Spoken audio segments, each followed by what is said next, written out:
This program features live coverage of an African safari and may include animal kills and carcasses. Viewer discretion is advised.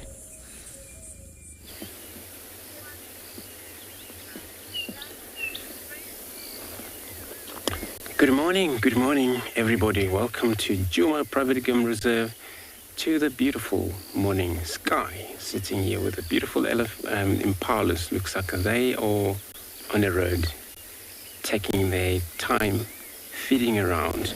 Welcome aboard to your very own safari through the African bush.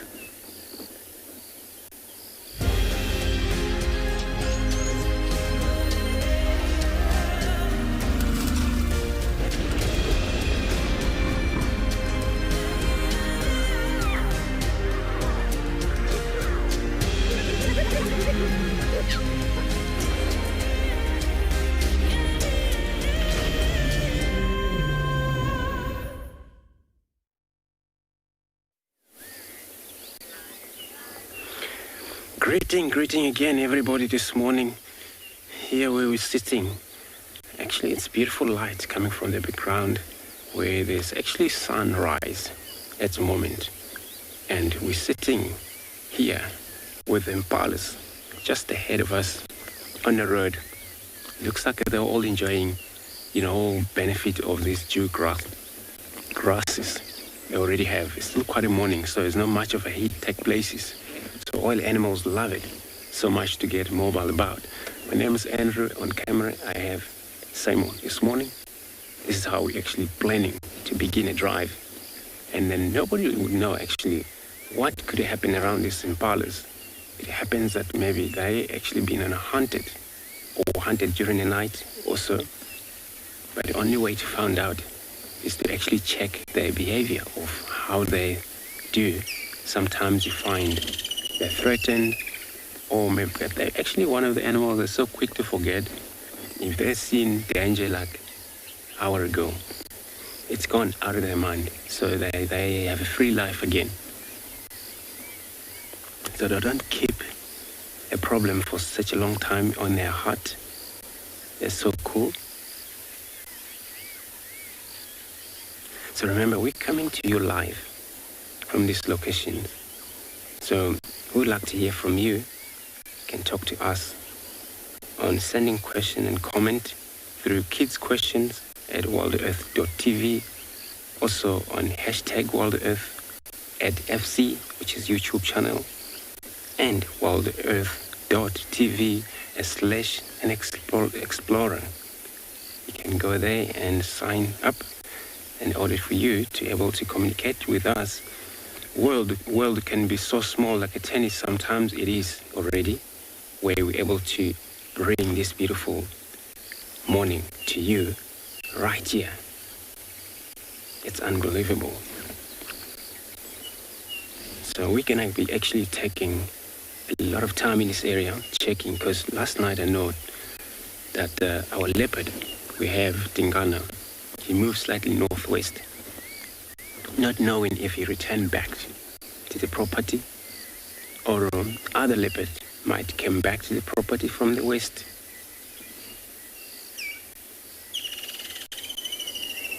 So it's going to be actually bright and warm today. We're sitting already now, temperature of 22 degrees Celsius, 72 Fahrenheit. This is where we stand. As you can see, the sun is already up. It's such an amazing, beautiful, especially part of the morning out in the low field where everything just died quietly. If we can just take a moment of a silence, you can able to hear all communication of the birds.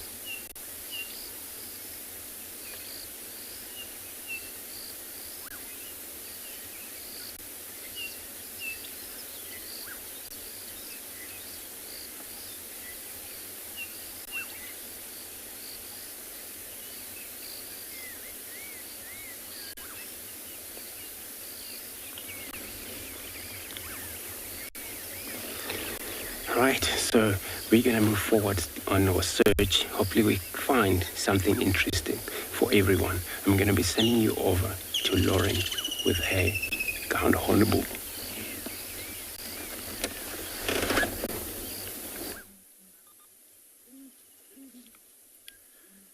Good morning everyone and welcome to And Beyond Ngala. At the moment we are sitting with a breeding pair of ground hornbill, and I'm actually going to keep quiet just for a little while, just so you can hear the booming call of this pair.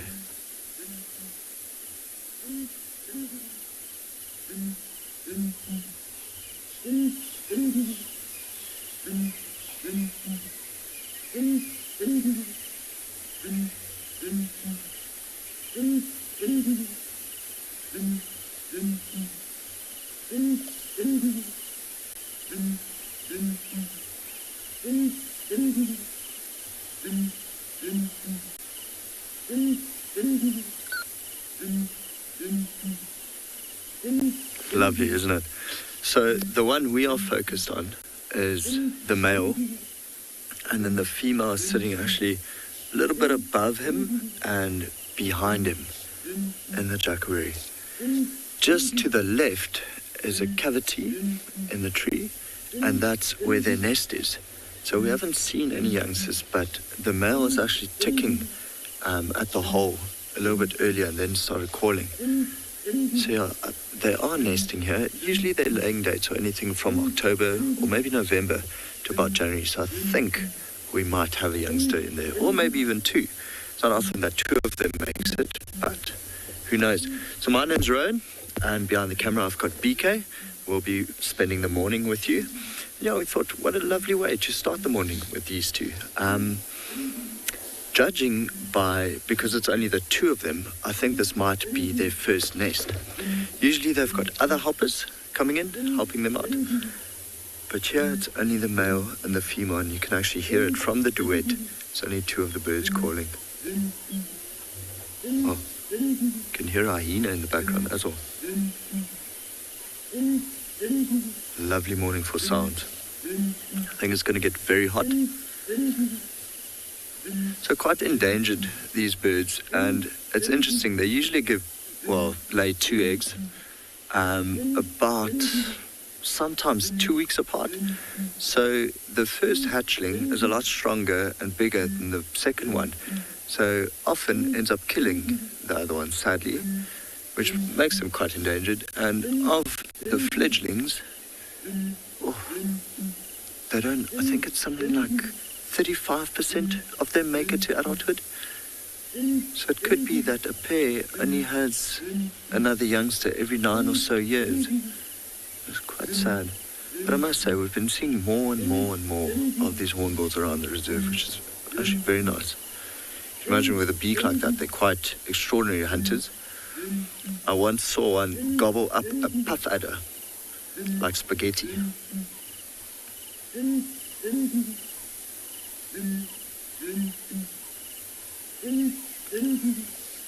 Such a stunning sound to hear in the morning. But I think for now we're going to let them be, let them continue with the duet, send you guys off to Busani with the buffalo, and then we continue on our way looking to see what else we can find.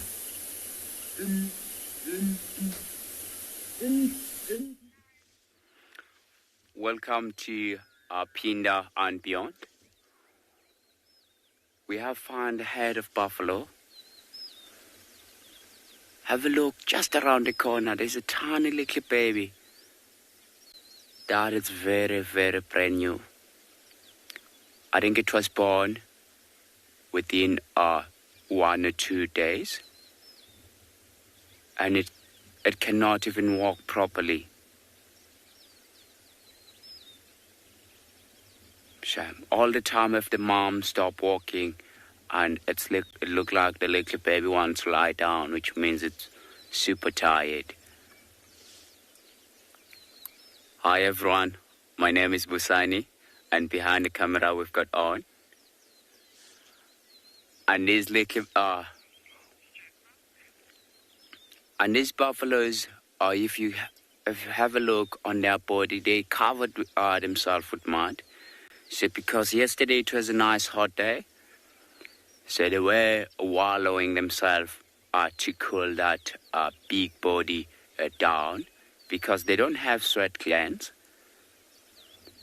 And they were resting here, all of them. It seems like now they just started to be active and they're walking around. So buffaloes are the animals that are classified as crepuscular, which is the animal that active early hours of the day and late in the afternoon.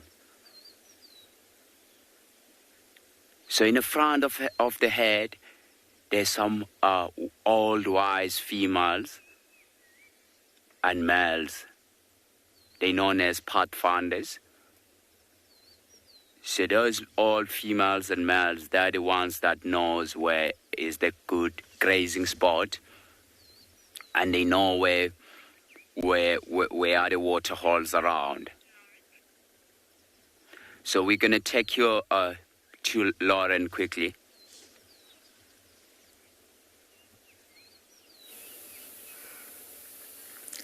Morning madness at the hyena den. We have had so much action already in this short space of time. I will update you on everything, but very, very quickly, we have an upset herd of elephants here.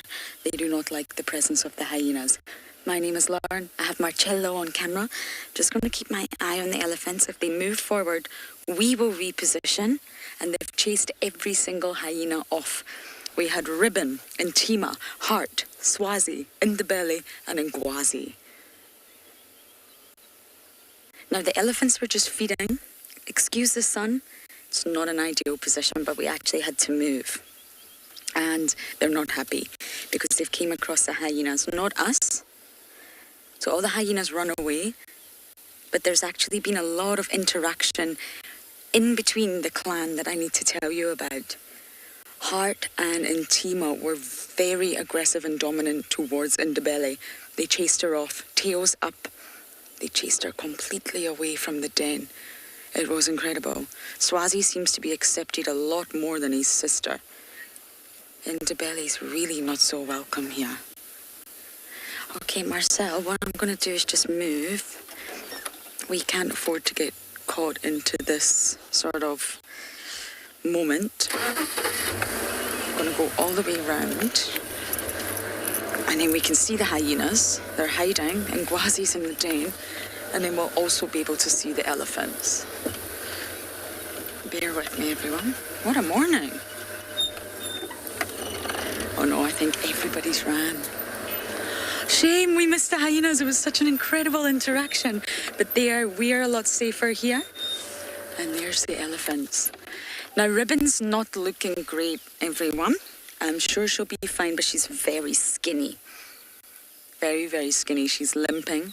She needs a really good meal. Elephants, why are you always determined to come to the den? You're going to smell them. And I'm sure it's not pleasant. But everybody's ran. I hope they come back. You can see they're dust bathing.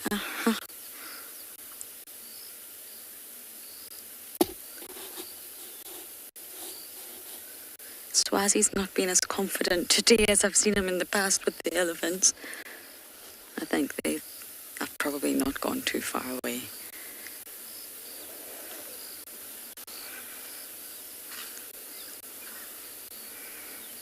They're coming closer to the den.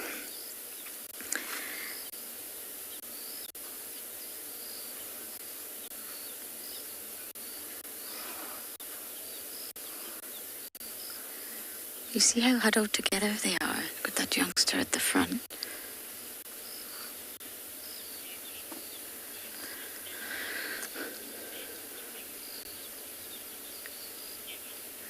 Debbie, I don't know.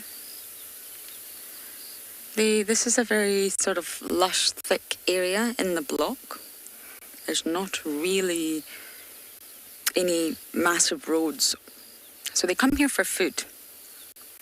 And then they get a whiff of the hyenas. And I think what's happening here could be the matriarch at the front here. I'm guessing, you cannot conclusively say that. And they've all huddled together. Sometimes elephants like to let a little one smack the other one. Sometimes elephants like to huddle together and charge the threat. They do not like the smell of predators, any predator. And sometimes they want to make their presence known. Say, hey, move out of our way. We're here. We're feeding. Get lost. And I think that's what they were attempting to do. face the threat head on. But of course, all the hyenas have skedaddled, and now they're feeding. All the hyenas were here just lounging around. But Heart's acting very, very dominant. Not towards Ribbon, but I'm worried about this one. Ribbon has to bounce back soon. She's looking really skinny.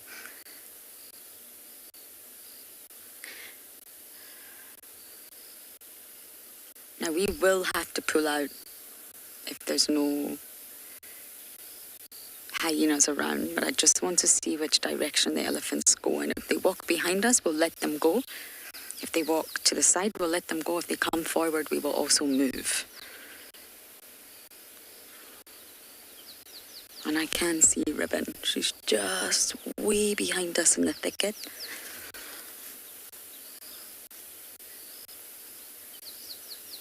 But Debbie, you're right, the elephants always come here. The grass must be super delicious. Okay, I'm going to make a decision on what to do here. We're going to send you across to Rowan and his leopard.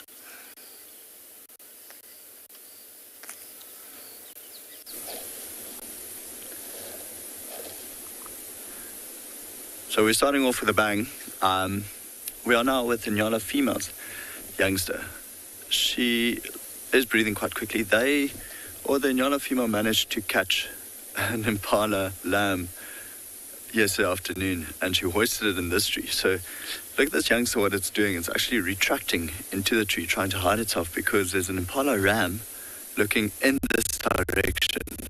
And now the last thing she would want is for the start alarm calling, because it's going to give away her position. So she's almost trying to hide herself just by retracting further into the tree.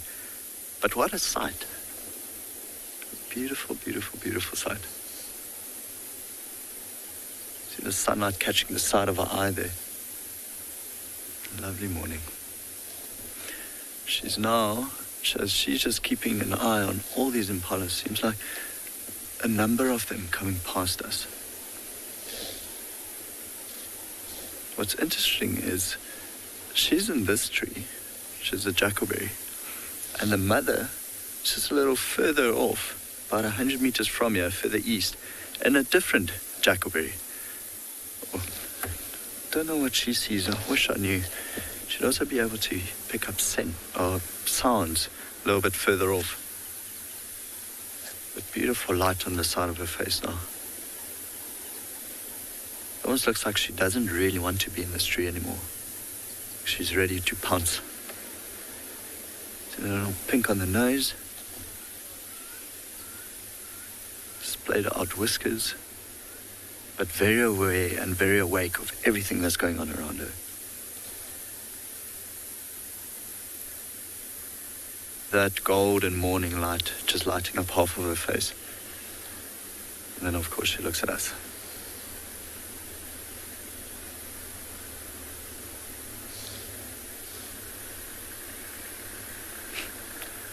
Now she's looking at Nicky. He just pulled in behind us.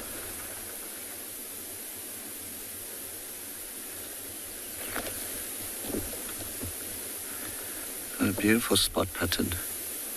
She's just a beautiful animal. Oh, there we go. Big yawn. Think she might jump out. There we go, join her mom in the same tree. See the tail caught up on the other side. Yeah, now she's looking straight to where mom is.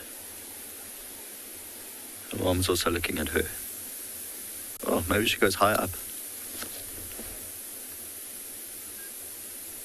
AC, asking how old is she? AC, she was born, well, we got the date as the 15th of April, 2019. So she's about, what makes it, a year and 8 months. A year and 8.5 months. So not too old. She'll still spend quite a bit of time with her mom in this area. But also depends. Her mom's been contact calling and calling for another mate in the area since the Tambuti Tom is no longer with us. Which meant that another different male has moved into the area. And of course, that male would be mating with the mom, which means she's spending a little less time around the mother, especially when that happens. But she'll get a part of her mom's territory, luckily for us, and therefore she'll also mate with the new male moving into the area. None of us have seen, well, we've seen the new male, but none of us have been able to photograph him or figure out his spot pattern. So it's one of those which we've never seen before, and it's quite likely he's come out of Kruger National Park, so he's not used to vehicles at all. But yeah, she's about 1 year and 8 months old.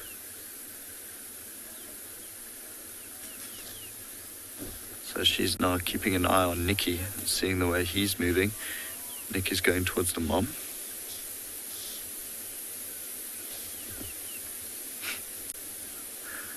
Just indecisive, does not know where to look.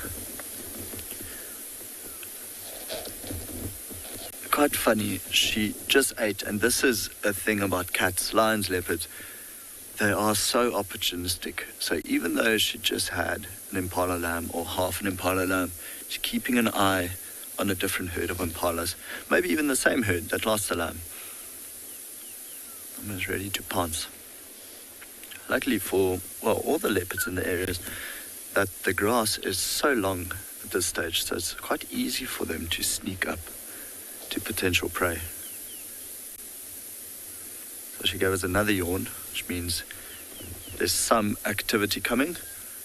So I think we're going to sit here for a while. We might even join the mom, see what she's up to, if she's got the carcass and put it in another tree. But we're going to spend quite a bit of time with these two animals, see what happens.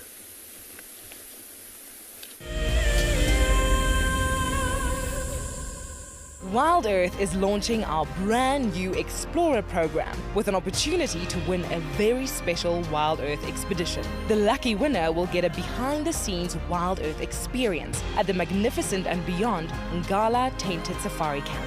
The prize includes a 3-night stay for you and a friend with a chance to sleep out in the unique Ngala treehouse. Become a WildEarth Explorer and stand a chance to win this and many other prizes. Terms and conditions apply.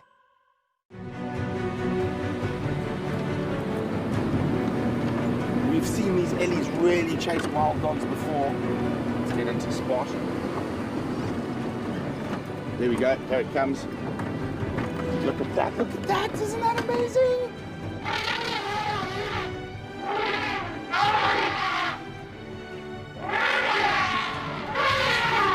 Expect the unexpected here on WildEarth daily. This is Rusty. He's my favorite vehicle and we've been through all the good times here in the bush. Now, if you feel a connection to Djuma Game Reserve like I do, then we have a fantastic opportunity for you. You can have your name engraved on a brushed metal plaque just like this one, and we will attach it to Rusty so you can always be with us on safari in spirit. We will even send you a digital photograph once your plaque is mounted on Rusty. Spaces are limited, so grab your spot now. My name is Taylor McCurdy and I work for Eco Training. I love hearing from all of the viewers. However, I particularly enjoy those of you who have been watching for a few years. Your questions are just so advanced and they really get me thinking. If you'd like to ask a question on WildEarth, you need to register on our website. Once you've done that, head to the live safari page and submit your questions below the live feed.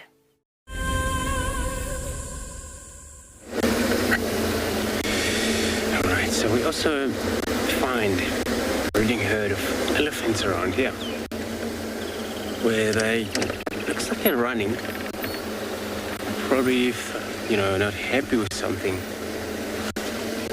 There's a beautiful group of them on the road. So all of a sudden, just these bigger ones started to run, and the whole herd just followed them. So no visual for now, but we're going to try the other side. Maybe they might come out to that open area. They're leading south. There's a way of sometimes some behavior the elephants do. And there you find maybe there is a male that always pushes them. And that's why they're not so comfortable with the vehicles, or I don't think it's all about us. And all of a sudden just run. But I'm sure we might find them because it looks like it's a nice herd. There's probably many of them that are already gone forward there. Maybe find it's a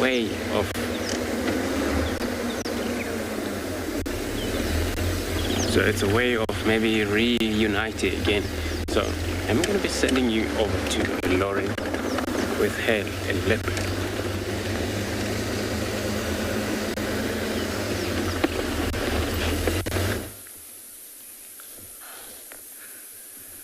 So this little female's moved further up the tree, and to actually keep an eye on an impala ram, seems that actually you'll hear the impala ram every now and then. He's giving off an alarm call, that psh sound. Big yawn.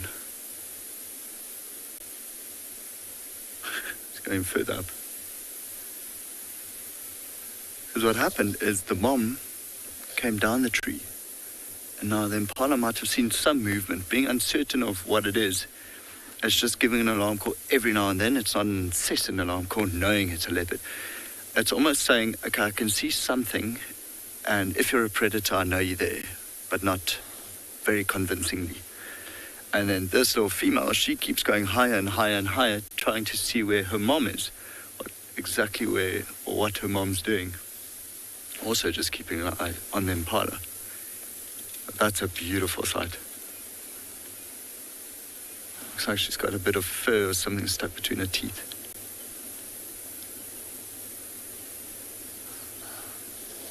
There's now more impala starting to alarm call. Again, they'll even do this. She's coming down. Oh, it's going to be a big leap towards us. Reverse. I think she realized that was a bit high.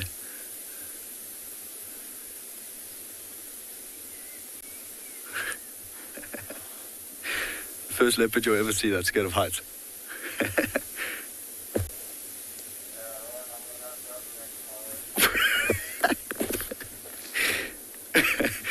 Kelly, who's only 7 years old, wants to know if leopards sleep in tree. Kelly, absolutely, every now and then. It's a safety thing for them. Being up a tree, they wouldn't be bothered by hyenas, or especially hyenas. Also, lions wouldn't really want to climb trees, even though they can. It's very awkward for them coming down. Actually, you can see her slinking away. Now that the impalas are alarm calling, she wants to get out of this area. You actually just see the grass moving every now and then. But yes, Kelly, they would sleep in trees. They prefer to sleep on the ground. I mean, it is more comfortable. But if need be, and I think hopefully you would have seen those photos before of leopards on a branch with all four paws just hanging down. Just see her there in the back. Every now and then you'll see her head pop up, but she's literally leopard crawling in the direction where she last saw her mom. We might just catch her right in front of Nikki's vehicle as she moves past, trying to stick as low as she can and make her way back to the other tree where the Ngala female was. Absolutely amazing to see an actual leopard crawl, or leopard crawling. I can't see her for now. She's just behind a little bush. Yeah, there she goes, in front of the car. And I think what we might do is let's try and loop around. Maybe she goes into the next tree. Off. Said they could sniff the leopard or think they saw movement in the grass. Oh, she's got a very full belly. I think that's why she landed so non-gracefully. It's absolutely hilarious to see her fall next to the tree. So here she is, right in front of us. Be careful, I'm going to try to move my head out the way. See, she's looking up the tree. I wonder if the mom moved the carcass over here. Although, again, it was only an impala lamb, so I don't think there was too much to feed on. But she'd be able to find her mom now, if the mother is still here. The mother is the one who kicked off all the commotion from the impalas. Either made a little sound or just her scent drifting in that direction would have caused the impalas to alarm call. Okay, I'm going to move a little bit forward again. Just try avoid all the jackalberries. Actually, I'm just going to park here, see if she maybe goes up this tree. But yeah, it usually happens around 2 to 2.5 years old, though we've had leopards here stay for 3 with their mother. Thing is, she is old enough to survive by herself. Okay, she's gone past the tree. That's one thing we've learned with some of our older, maybe stepbrothers, if you will. Because her mom's the Ngala female, and the Ngala female's mother was the Black Dam female, and Black Dam's female, her previous youngsters, the Makoti male, and Black Dam female died when the Makoti male was only 13 months old. So she's at this stage 18 months old. And Makoti male and his brother both survived. Not too sure, I think both of them actually moved out the area by now, having a new male leopard in here, but surely able to survive from about a year. It's the earliest we've seen on Ngala. And these are leopards. They are really the ultimate surviving cats. They can really just survive anywhere. Sorry, I've used the word survive a lot. I'm trying to loop around and find this leopard again. It's my multitasking skills. So she's just in there. She hit him quite well. BK's got her. There we go. Just trying to sniff out her mother. And then Ngala female did the exact same thing yesterday. She just left the cub without saying a word. She just jumped down and left. Stayed away the entire day, and then in the afternoon killed an impala lamb, and they both fed on it together. There is nothing left. Actually, there's a head and 2 legs left of the impala lamb. It's quite interesting, so it means she'll probably come back. Here, they're not going to let that go to waste.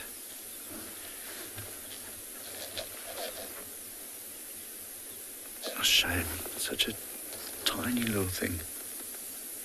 Used to be. Very cleverly concealed. Not the thickest branch. Okay, she's moving back now. She's gone into a bit of a thicket. Instead of moving, I'm going to actually just see exactly where she goes. Let her do the moving. And we just sit for a little while.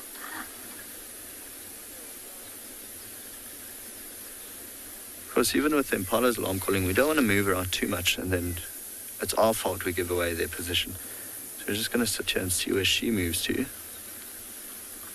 and make a decision from there. It's absolutely extraordinary how well they can hide if they really want to.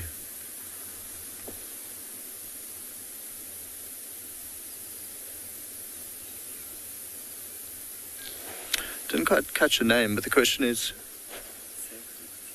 Sol 50, Set 50. Have I ever seen a leopard that is afraid to climb a tree?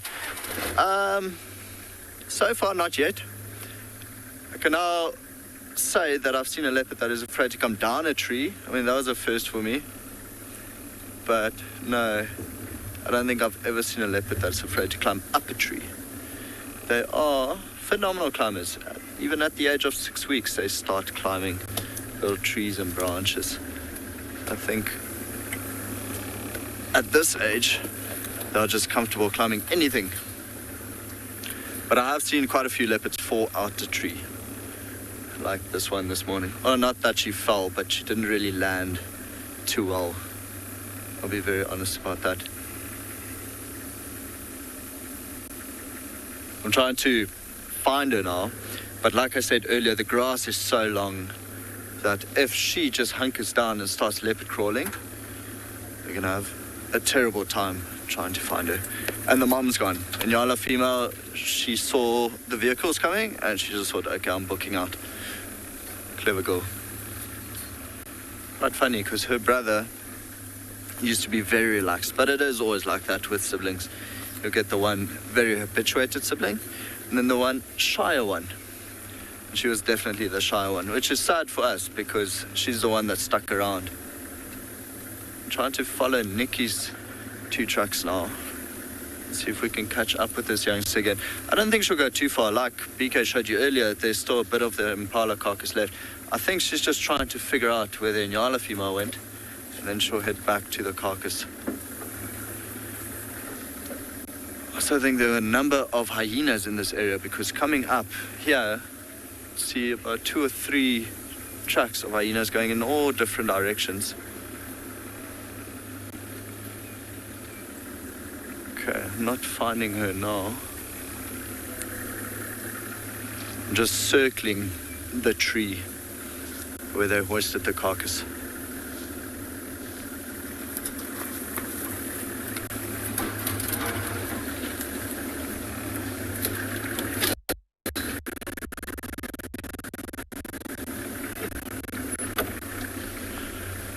So we'll do another circle, see if we can find this little female anywhere. She's not hiding too well, but for now we're going to send you over to Andrew.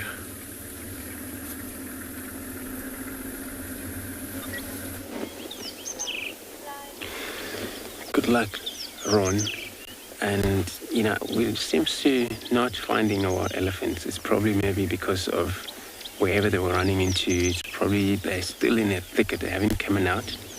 So we came across where, yeah, you can actually, you know, when we talk about elephants creating their own waterhole during this time of the year where it's wet, this is what we're talking about. Where now you see the actually soil itself, it comes so much loose or very soft, and this is where it's actually not easy for us when we talk about also driving off-road when it's wet. We trying to avoid such a situation where these elephants, wherever they're going, they actually notice places where it's very soft because they sink down.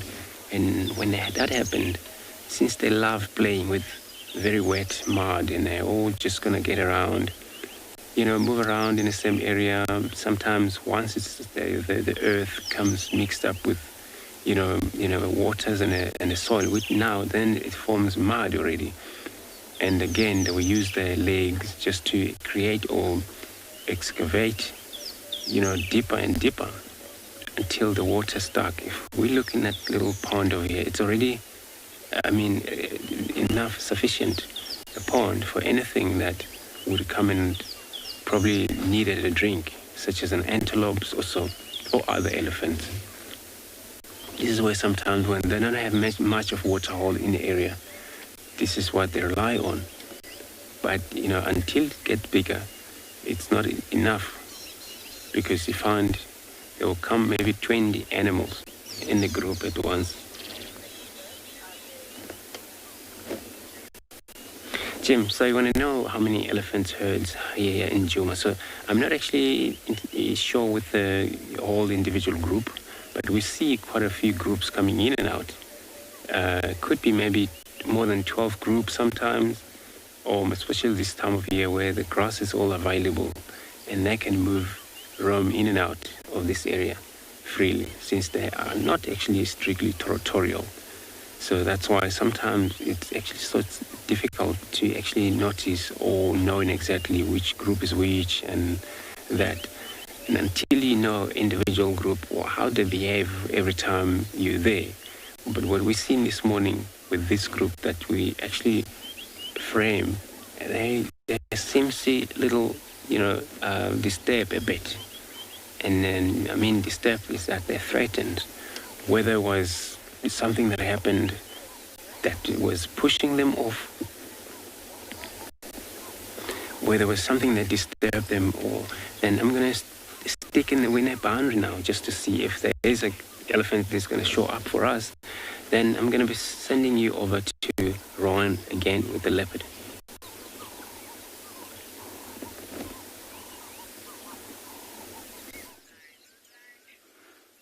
Wow, we have found just some lately piglets and there's 4 elder warthogs, and there's a lot of piglets around here, and they're just waking up now, not too long ago. So they're using the drain pipe near this big main road where we are. So we're still not too far away from where we saw that herd of buffalo. And on the left-hand side, we've got the female leopard. So I have spotted that female leopard from far away, and it looked like she's very interested now onto the warthogs. She's keeping an eye on the warthogs, but because where the warthogs are, it's a lot more open, and the grass, it's so short. So I think she's waiting for them to go a little bit further away. And have a look how she's facing or watching those warthogs. So she's waiting for them to go a little bit further into the long grass. Then she will start stalking them. But it does look like she's very interested. So she was fast asleep earlier on, and she had the noise of the warthogs playing around.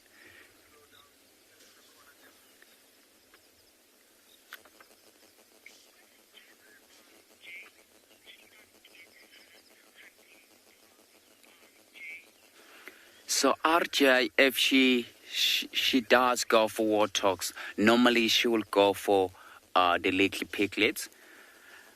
And warthogs, the old warthogs are going to be a little bit scared of the warthogs, of the leopard being close by.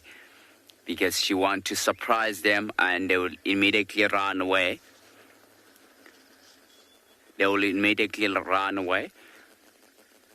And she will quickly go for the little baby. So the little baby warthogs are quite vulnerable for almost everything. I have seen a bigger bird of prey catching those tiny little piglets before. Wow, this is really nice to see. And she's still got her head up. She's still keeping an eye on those warthogs. So she's waiting for the good time to go. And for the warthogs, they're all females. With those tusks, they can cause a huge damage to her. Yeah, the warthogs are a little bit quite far away now for us to be able to see the tusk. But the dangerous task on the warthogs are those tusks at the bottom of the jaw. So those are sharp, and they can cut the skin of a leopard open. But the female leopard, they don't really like to go for the old warthogs, so they normally go for the little piglets. And if it was a leopard, then definitely, he will go for the big warthogs. Wow. I can't believe how lucky I am. So lucky again.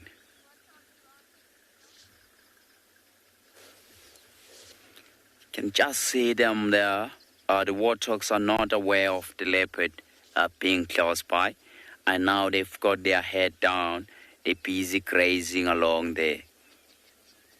And some of them are very wet because where they sleep at night, there's a lot of water underneath or inside that drain pipe.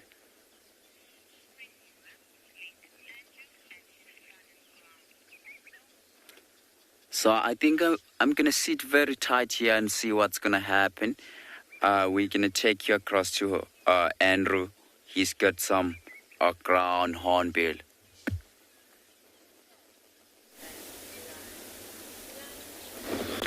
Thank you very much, Busan. So here what we found very interesting, or I might say rare species of bird.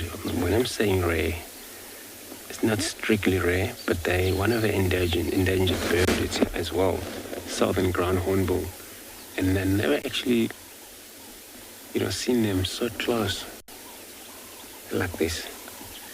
And actually one came to this very beautiful juggleberry tree here. And then the second one and the third one came to the same tree. Where I believe it's one of the birds that, you got a lot of males in one group. And then you find maybe one female in the group. So sometimes there can be a group of about 7 in a group, probably 10 together, depend, but their breeding is not actually doing very well. Where they're all conservationists, they work together with all ranges. Every time they make sure wherever this bird nesting, they gotta make sure or know exactly where they're nesting. So they will investigate, but making sure this bird are not around. So they have to sneak in and maybe remove one egg, take it to incubation where it's somewhere probably not spread, endangered species. And then because the only problem when they leave 2 eggs together, more likely that the one hash, it will more likely to eat the second hash. And that's actually cannibalize happening between the chicks. So they're stronger. The first hash then is stronger than the second hash. And they only actually take long to actually breed. They don't actually breed very well.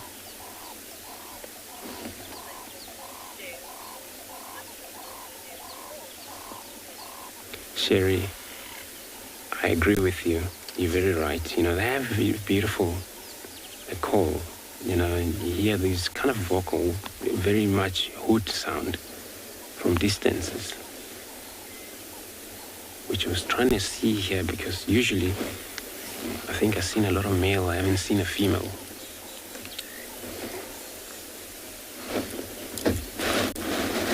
I'm trying to see which one is a female among them.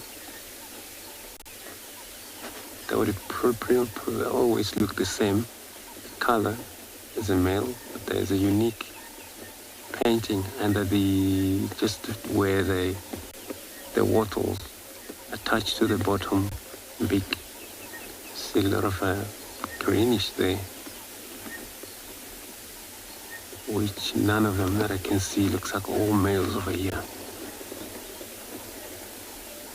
It could happen that maybe they are trying to look for a place to nest. So they are actually cooperate hunters. They would hunt on snakes, pretty much lizards. Listen to their call.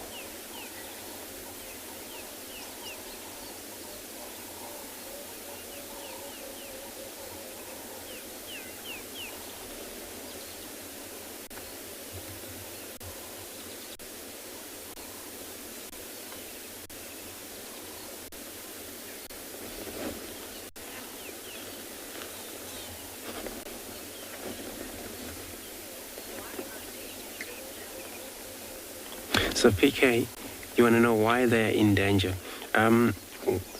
They are, since they're actually, controlled by a female, and they're all a lot of males, they only one breed in a group. So then that happened, they only take a long time, if she lose their offspring, and then it only take about maybe another 5 years to breed again, at least. But then that time, then it's so much of a gap between, intervals and the second breed. So that's why they don't make it so much, or we don't see so much of them. But in another way, it's their habitation.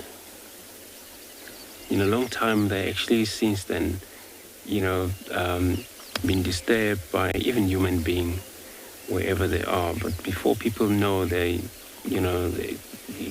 the people outside of the village don't understand the nature, and of course, they wouldn't care because nobody maybe told them. They would, kill such a bird.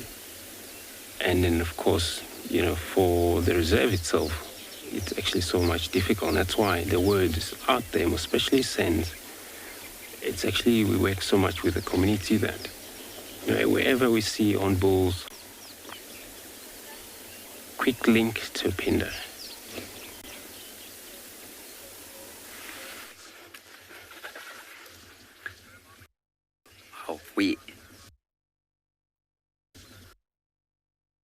Female from the tree where she was, because she's seen that these warthogs here close by, they've gone into the long grass, and one of the piglets at the back, she was heading back into the direction of the drain pipe, which is more close to us, and then she became very interested. That is why she went down from where she was lying or where she was sleeping. So now she's gonna start closing the gap and heading straight into those warthog piglets. I think we're gonna sit tight to exactly where we are because we don't want to interfere what's gonna happen. Wow, but have a look how open it is. If she does walk across here, this big main road, we'll be able to see it. And as soon as she's starting to chase, then we'll drive and follow her and see what's going to happen. But I'm keeping my fingers crossed that we'll be able to see the whole action just in front of us here.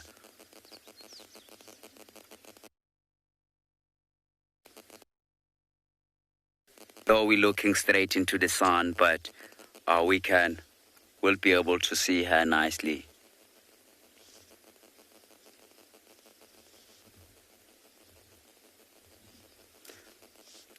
But I lost her visual now. I lost her view, but she's perhaps starting to close the gap now, which is the good thing.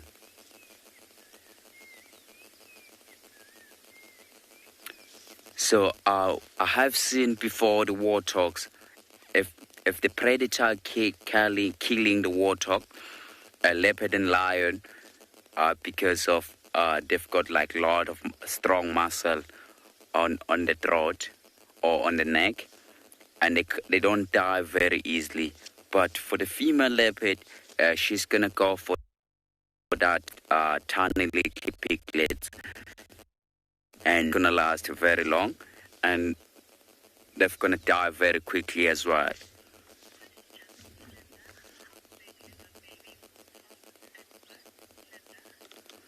Linda, they born very, very small, and they're born blind, so they spend a couple of weeks in a burrow or in a drain pipe where they're born, and after a few weeks, then they will be able to move around. But I think, sorry about that, we're quite close to the main road. Fortunately, nothing we can do. We can't control the traffic in this area. But I will say maybe couple of grams, which is super tiny. And these ones, they were born. We first started to see them, and it was late November.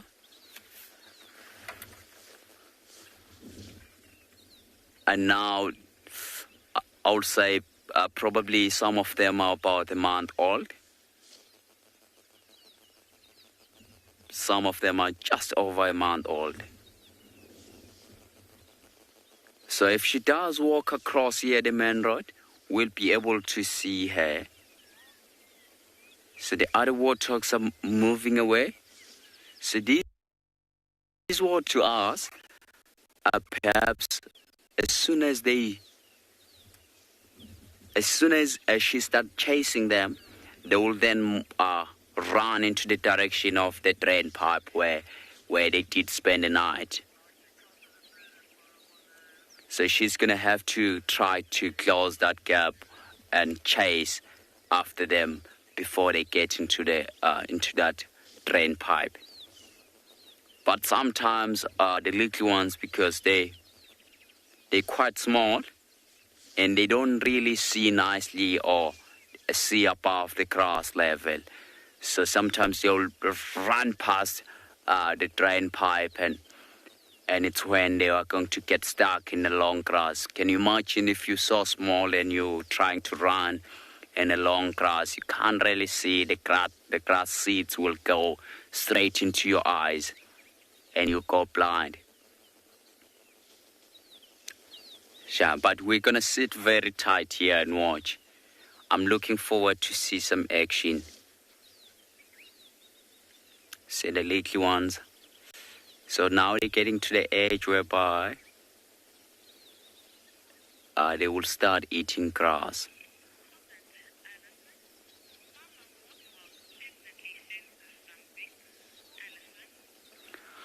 Alison, it doesn't seem like she has smelt or aware of anything.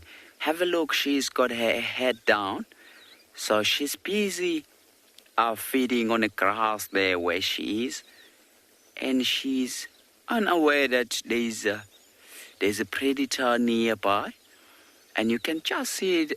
If she was aware of the leopard being close by, then she will start running away like the other sounder or group of warthogs that just ran away. So there were plenty of them. I think this one, she's not aware.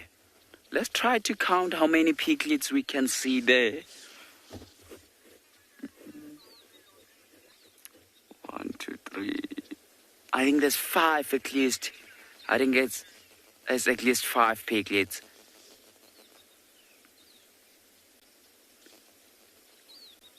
So sometimes if you follow the leopard and if the leopard wants to increase chances of finding something, she will then take her time.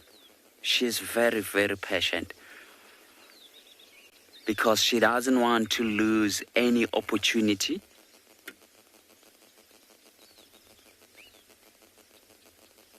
Shame. I think the mama warthog, she's gone down on the front knees now, or she just stood up again. So she was trying to get as low as she can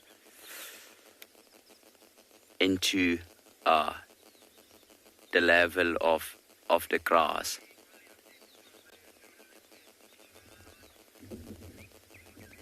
But you'll see as soon as the female leopard walks across this big main road, she's going to walk as low as she can and trying her best to not being seen by those warthogs.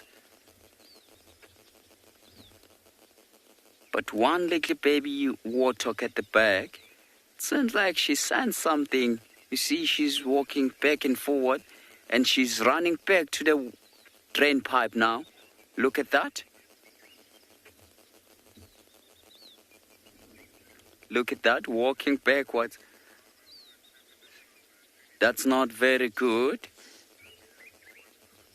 Because that a female leopard, if she's seen this one, if she's seen this baby warthogs on its own and walking to the direction of the drain pipe, she'll definitely go for it. Because the mom, she's not gonna be close by. What? The little babies are coming back. So we're gonna have to keep watching the main road for that female leopard, because she's gonna close the gap shortly if she does see these baby warthogs that are coming back. So now they're increasing the chances of them getting killed.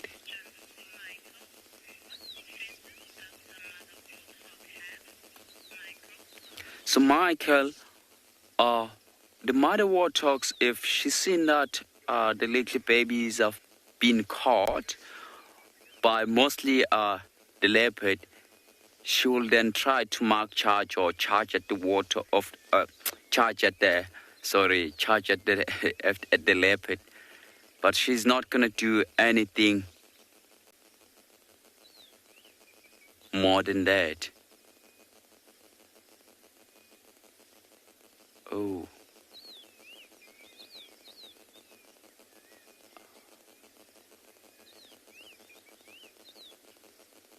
So the thing is, the mom, she's close by now, and I can't see any sign of her.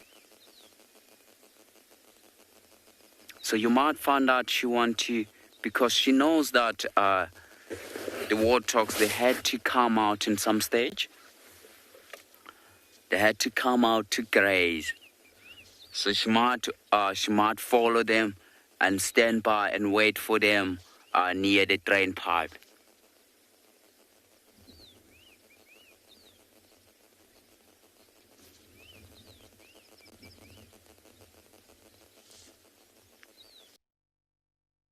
See any sign of her around?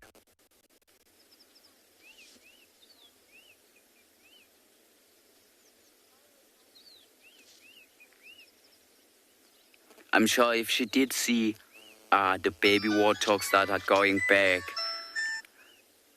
she was going to be very interested. Maybe she's taking her time. As I said earlier on, that the leopard, she's very, very passionate when it comes to hunting.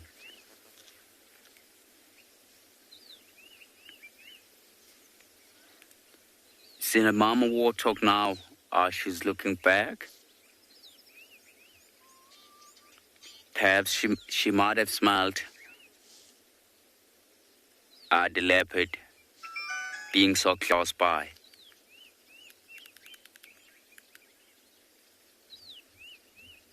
So now the warthogs are coming out again. So they're not back into the threat. They're just on the edge there. You can just see the little tiny ears sticking out.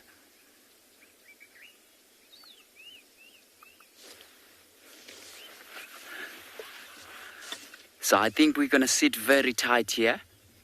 We haven't seen any signs of her coming through here or coming across the main road. So where we are, we're going to sit very tight, and hopefully she does show herself.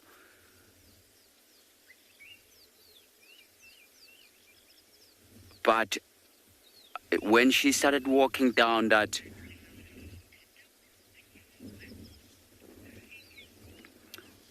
I think, as I said, we're going to sit very tight here where we are and see what's going to happen.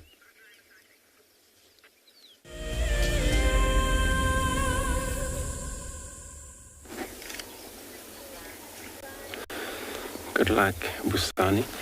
And you can't believe it. We just turn around there, talk about this well-disturbed ground by the elephants. They just return to that spot right now where we look for them. It looks like they kind of like turn back from where they came from the last position where we lost them, and they just sort of like appear from the other side. So now they actually doing that mud bathing again, or wallowing. And all the noises they're making there, just because of all the mixed of a young one and bigger one, and everybody want to get to the mud and get wet. As you can see, these young one all shiny. And we're on actually western boundary over here. They actually may cross into the west, where we cannot follow them. But it's cool. It's good actually to able to see them again, because there we didn't actually get enough of them. They were just moving quickly.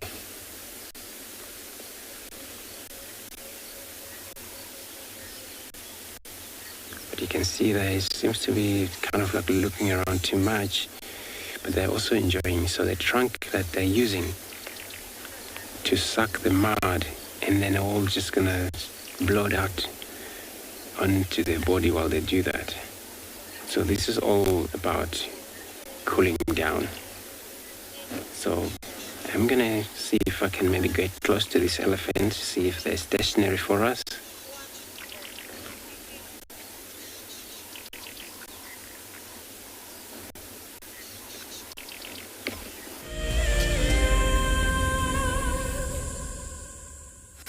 Just an update from our side. What have we been up to?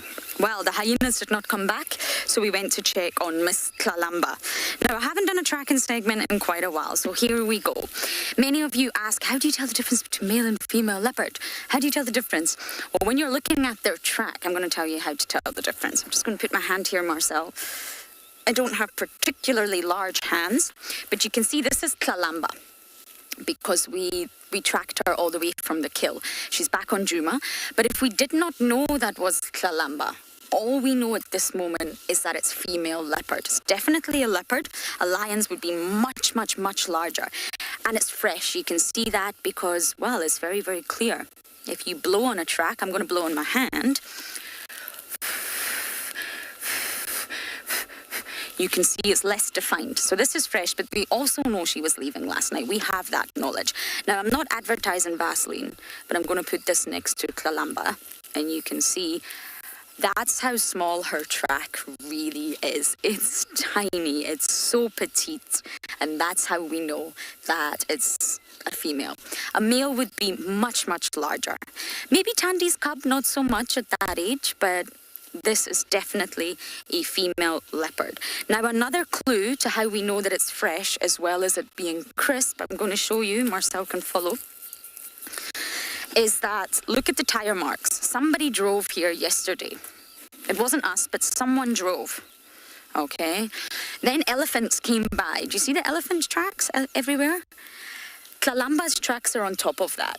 They're on top of the vehicles, they're on top of the elephant. So what that tells you is that when the last vehicle went down last night, she traveled. That's another clue to look for. They're on top of the tracks. Now you can see, I can't see any ones of her track inside an elephant track that maybe Marcel can get. I was going to give you a size, maybe here. Here you can see, can you get this, Marcel? This is an elephant, roughly, give or take. And in the middle here is Tlalamba's track. That's just a little size comparison. You can see the elephant was also moving in this direction, both Tlalamba and elephant, because the toenails are here, the heels are here. So I just thought I would give you an update on what we're up to. But we know it was Tlalamba. But if we didn't know it was Tlalamba, at this stage we could only really speculate female leopard. You would most likely guess Tandy or Tlalamba due to the area that we're in. We're on the eastern boundary. Definitely would not be Shadulu, highly unlikely to be Kuchava in this area. So you would put together all the pieces, but luckily we do know that it is her. It's very, very fresh tracks. I think after we left her last night, she probably slept for a little while longer and then decided, it's time to go back to Djuma. Torchwood's not that great. No, I'm joking, Torchwood is great. But we want Tlalamba on Djuma, so she's heading this way. Whether we find her or not is another question. But she's definitely back on our side of the world. Now, when you come to hard ground, hard substrate becomes very difficult to track.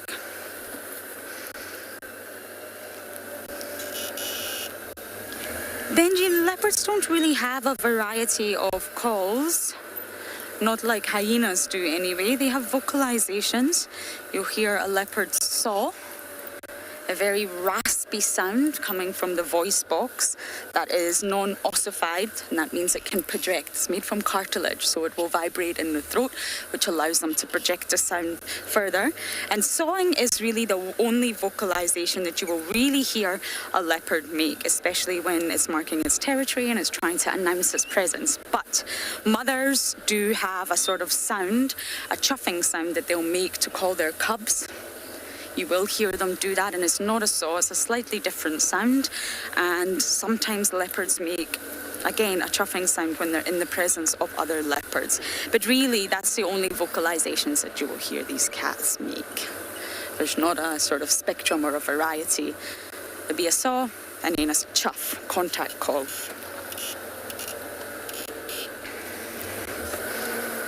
Okay, I'm going to keep following these tracks and see if I can at least figure out where Miss Tlalamba has gone. But for now, you're going to cross to Busani to see what his leopard is getting up to.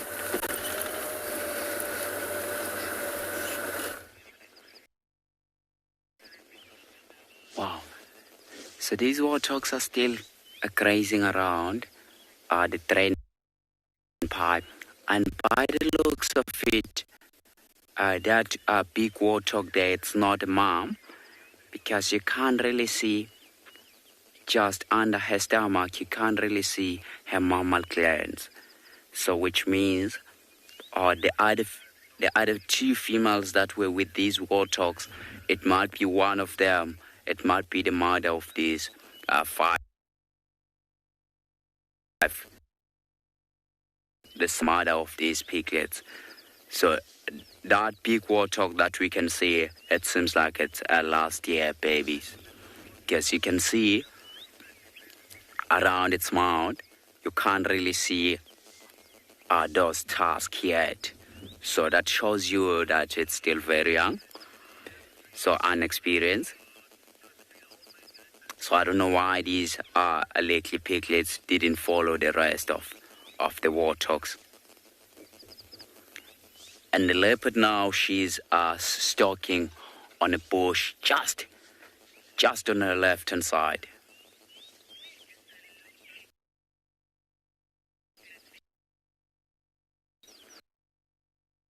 Sure, piglets den or the drain pipe where they stay, it's just over here. You see, there's a tallish bush just on the right-hand side of that tall. She's not very far away or from the den site where they spend night. So I think they want to, if there's something chasing them, they want to quickly go back into the burrow.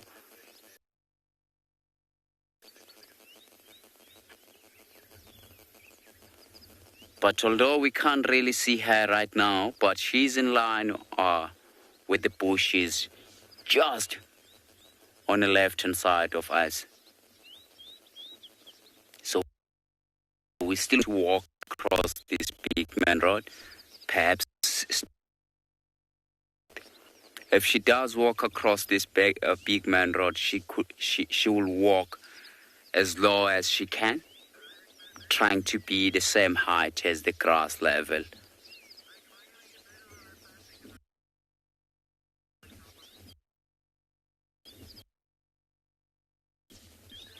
So they're starting to, the old teenager, she's starting to walk away. So perhaps the little piglets will then follow her.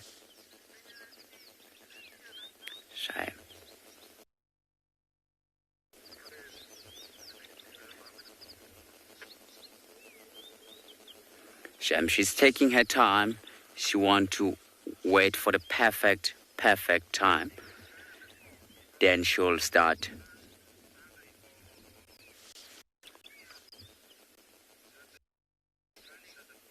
She'll start moving shortly, I think.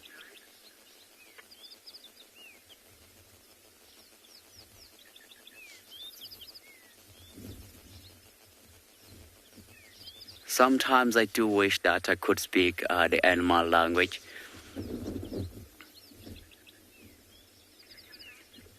because it's quite hard sometimes to be definitely sure what's going to happen. But I still got a feeling that she's going to come out shortly. You see, all the 5 piglets now, they've got their head down. Or there's one that's facing the drain pipe or the barrel. They also got their head most of them, they've got their head down, busy feeding.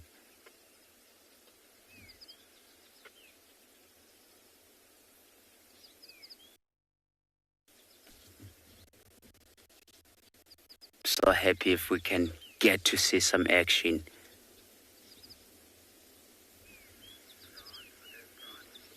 Sham.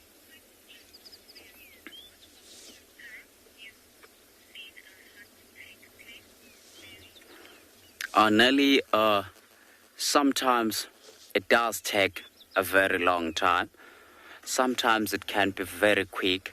I have seen, or I have been with the animal for about an hour, busy stalking something.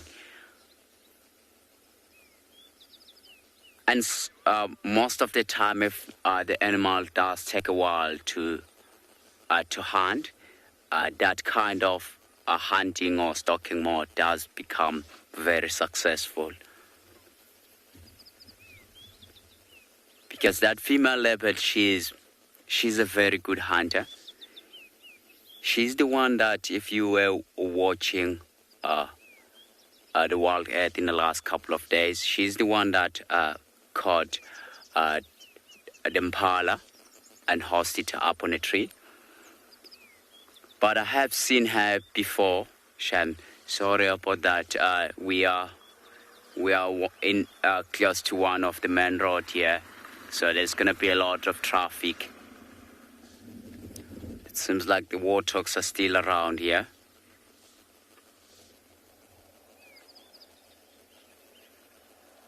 But because these warthogs, they have seen cars many times before.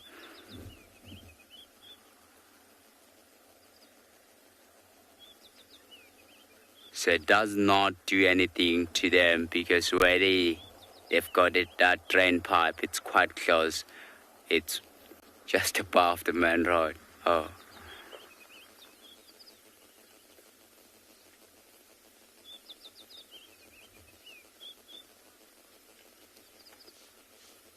So, gonna let these people come past.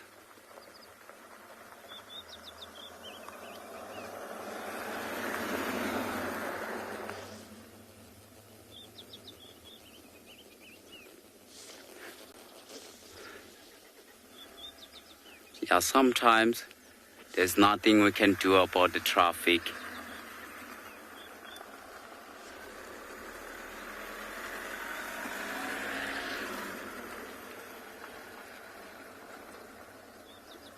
So the warthogs are just behind the bush there. We're still waiting for this female leopard to come through. But the old warthog, it does look like she sent something.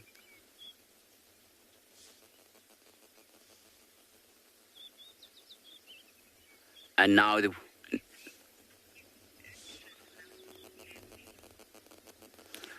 yes, Leslie, I think she's definitely away now. Look. So that female leopard, she's just now in front of her.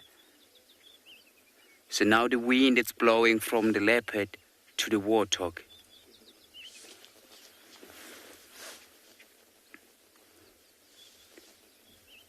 So now they're getting close and close to that leopard, which is not a good thing. You see her lifting up the head, sniffing the air. So now she can smell the predator. Although she wants to make sure exactly where where is the predator. So now we're gonna hope that the little piglets doesn't follow her, because those little piglets, they cannot run very faster than the female leopard. So she's still trying to find exactly where is this predator in the area. But because the bush is quite dense in front of her, or just on the left-hand side of her, she cannot really see through those bushes. But where she is, it's where the leopard is.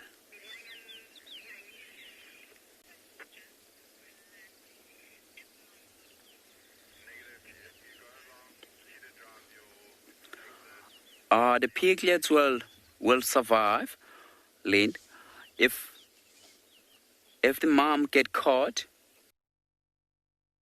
because it's a mom. It's one of the Sabi that old teenager that with the if they get caught, then the little piglet, you can see them making a noise now. Look at that. Running away. So only 2 little piglets ran away. So the other 3 are still around the den side or around the drain pipe. So the little piglets, if that old one did get caught, then they will join another group of Warthog.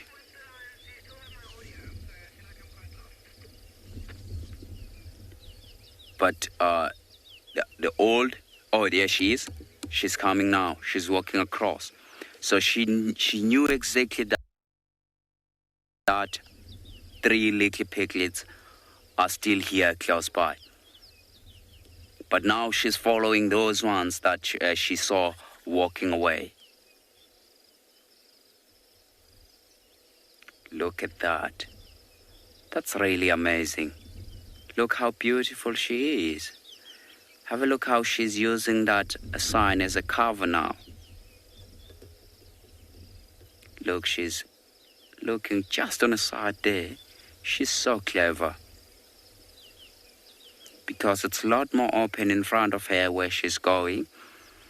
She's using those rocks or that signboard as the cover. Make sure that she doesn't being spotted.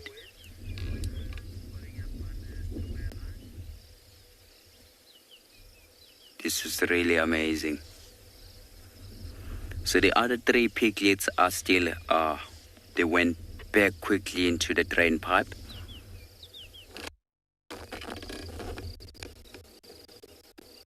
But it seems like she's more interested on those other 2 piglets that ran away. See, now she's facing back this way now.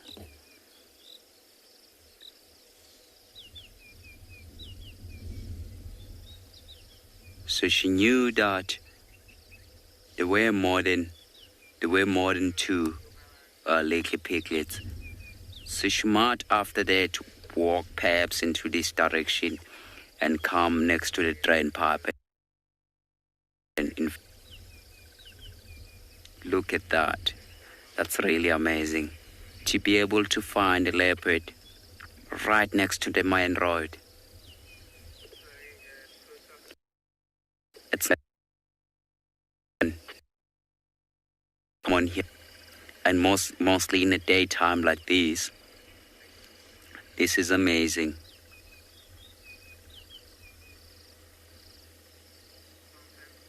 So the places where you'll see the leopard in the daytime mostly in the Sabi Sand. She was sniffing up that sign. But she's still very interested. Oh yeah, she comes.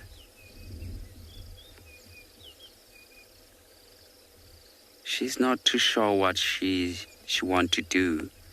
There she comes. She's still looking around. I think perhaps she didn't see that the other 3 piglets, they went into the drain pipe. Wow, that's a beautiful cat. That is a beautiful cat. Look at that. She's coming straight now to the direction of the drain pipe. So we're gonna hope that if she does come and those little piglets stay inside the burrow. Want to, who knows? They might smell that there's a predator nearby, and they will start panicking and running out.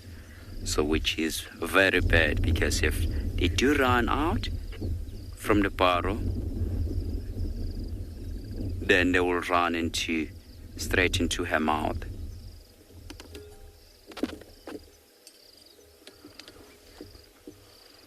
There we go. She's getting close now. Pipe. She's getting close to the drain pipe.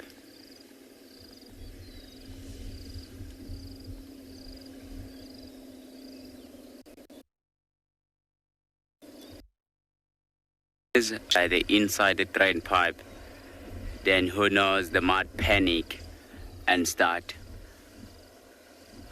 running away, and mostly they might try, because there is no older warthog inside there.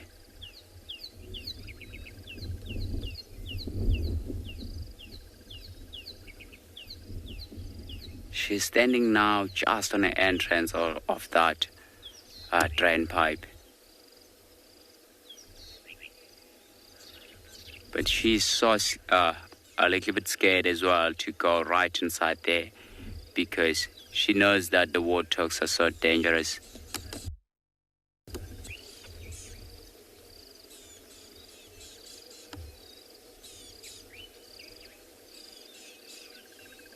So she might come back. Look at her. She might come back just above the drain pipe. Look at that. That is amazing. No, she's not very interested.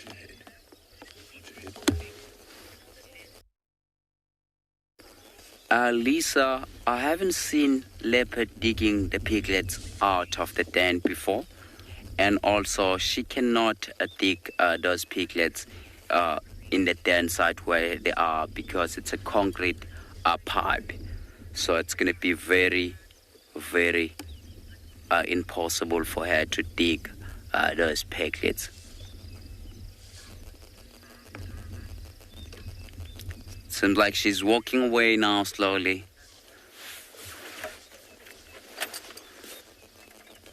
But Lisa, I have seen a lion before digging the piglets or the warthogs out of the burrow and pull them out with mouth, which is quite very tough to see, or horrible to see it. Seems like she's walking away. Perhaps now she's gonna go back into the nice shady spot to spend. We were so lucky to see her walking around.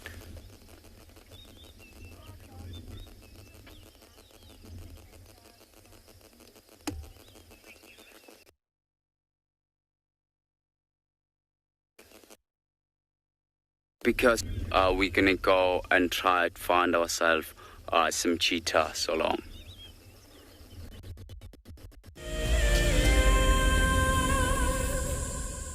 There's a grounding earthiness to this place that we feel in our ancestors. It's a place where, believe it or not, we evolved as a human species, and anyone who's come to Africa will understand that, the connectivity that the continent has to the person and to people's souls is next level. I'm thoroughly looking forward to taking you on your next adventure when we explore all the small and big things. Catch up with the guides daily here on Wild Earth. An ever-increasing part of the global population is losing its connection with nature. Wild Earth is here to reduce people's stress and anxiety, allowing you to escape into nature even just for a few hours a day. However, Wild Earth is expensive to run, and we need help from you to keep this ship going. Wild Earth Explorers gives you the opportunity to be part of a program that supports the sharing of nature with the world.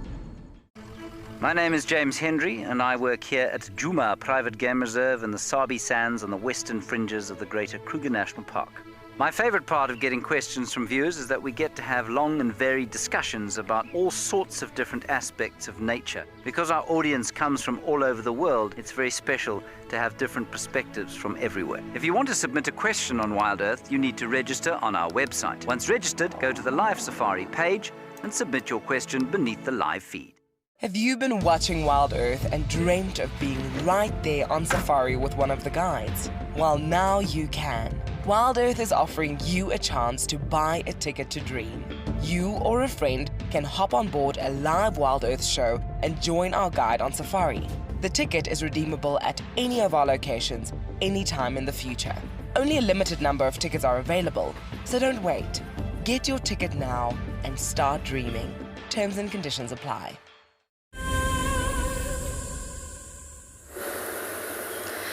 Unfortunately, not much luck with Miss Klalamba. She went deep into a block. And it's the same block that has a really tricky drainage that I have been stuck in many times because of leopards. Also checked the hyena den, no one returned. It's very hot now, that's probably why.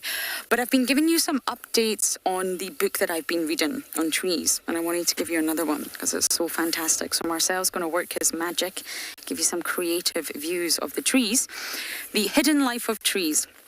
The next sort of update that I have for you is that back in the day in the forestry industry, they used to think that trees growing too closely together is a bad thing. And they used to get felled because doesn't it sound logical that a tree will grow better if there's no competitors to take away the sunlight by sort of growing its crown or take away water? Competition, right? And maybe for trees belonging to different species, that is indeed the case. But trees belonging to the same species, it's actually not the case. Not the case at all. Now, for a forest, let's just think of a dense forest for a moment, although it's very dense here. It's been proven that they can help one another and feed one another. So if you fell those trees because they're getting too close together, it's not in the forest's best interest to lose any members of its own species, even the weak ones. It would leave gaps. It'll separate the underground network. It can disrupt the forest's sort of microclimate, if you like.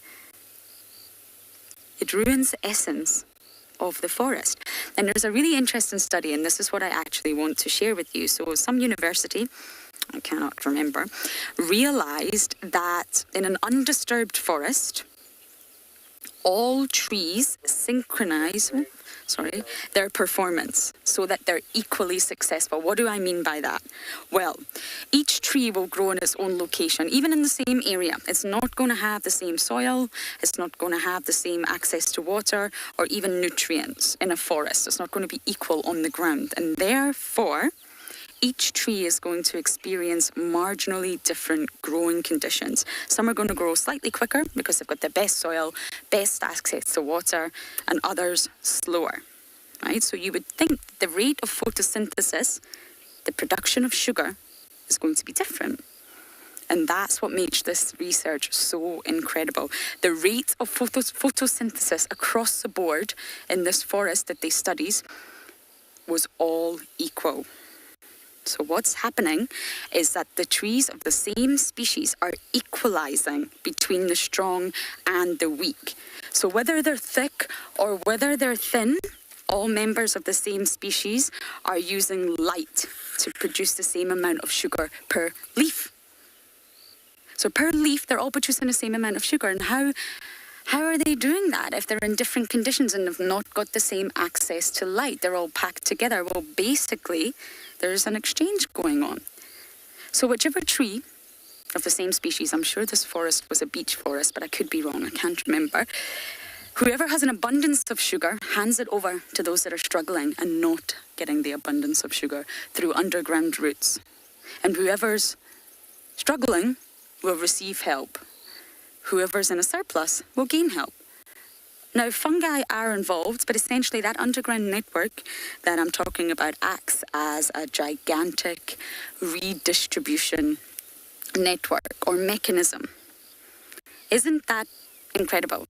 So the essence of what I'm saying is trees of the same species in some forests, it benefits them to be close to one another so their underground networks can touch and they can share resources, they can share supplies.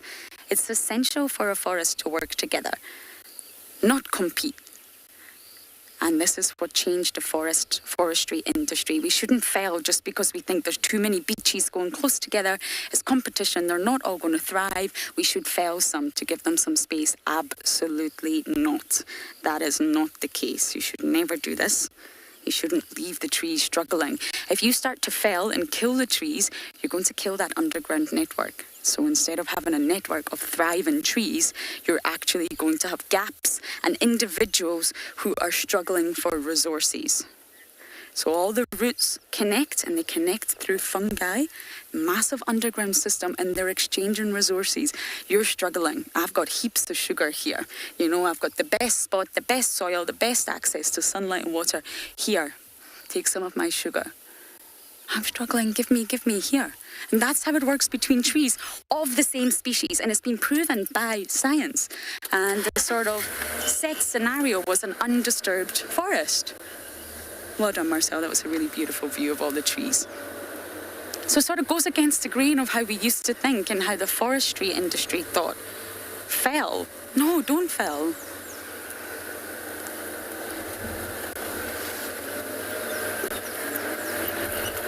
And yes, I'm just trying to finish off my thought there. As I'm working my way through this book, I am trying to update you, but I think there's just so much we don't know about trees that we've still got to learn. And felling, because we think they're competing and we think it's affecting them, is not the right way to go. Yes, there are some protected trees in Djuma. We have to be very, very careful when we're off-roading. Bundabashen, as we call it. We take great care. It's not the easiest thing, but for example, one of our prime protected trees here are the leadwood. Now, the leadwood are easy to recognize when they're adults. I bet you I can't find one now. I always think that they're very pale in color and their bark looks like crocodile skin, little squares, like a crocodile skin handbag in the form of a tree. But when they're young, they're very difficult to recognize. They are a combretum, and you've got to sort of, oh, hello. My goodness, I was ribbon. I did not see you there, I'm so sorry. I think it's ribbon.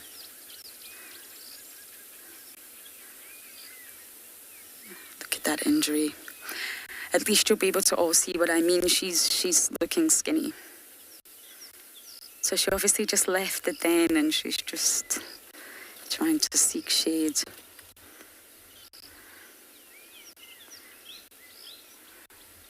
Hey, Rib Robs. What did you do to that leg? Huh? You can see it's a front right. She's not really putting weight on it. I think she'll bounce back, don't get me wrong, I really do. But at this moment in time, she's injured, she's in pain, and she's weak. But I'm just, Heart's acting incredibly dominant these days. And Heart and Ribbon have always been relatively close, but you know, it wouldn't surprise me if Heart tried to act a little bit too dominant.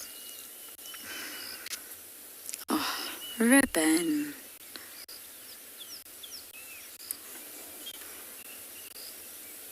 Well, this is my favourite roadblock of them all. Oh, dear.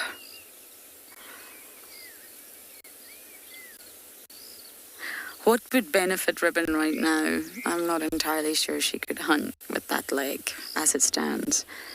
It would be for a huge carcass to get brought back to the den.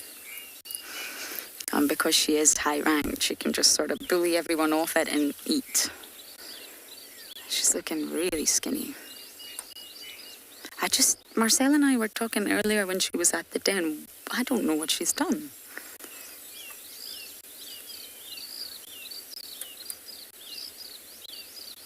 But just like Shimbulu, I'm sure she'll be fine. I'm sure slowly she'll start to put weight on it. It was very sweet. She ran to Djuma this morning. And Djuma was at the den, as if to say, protect me. Alex, I wouldn't necessarily say that hyenas have predators per se. There's no one that really hunts predators. Yes, a lion would chase them off. I mean, I wouldn't say they have predators per se.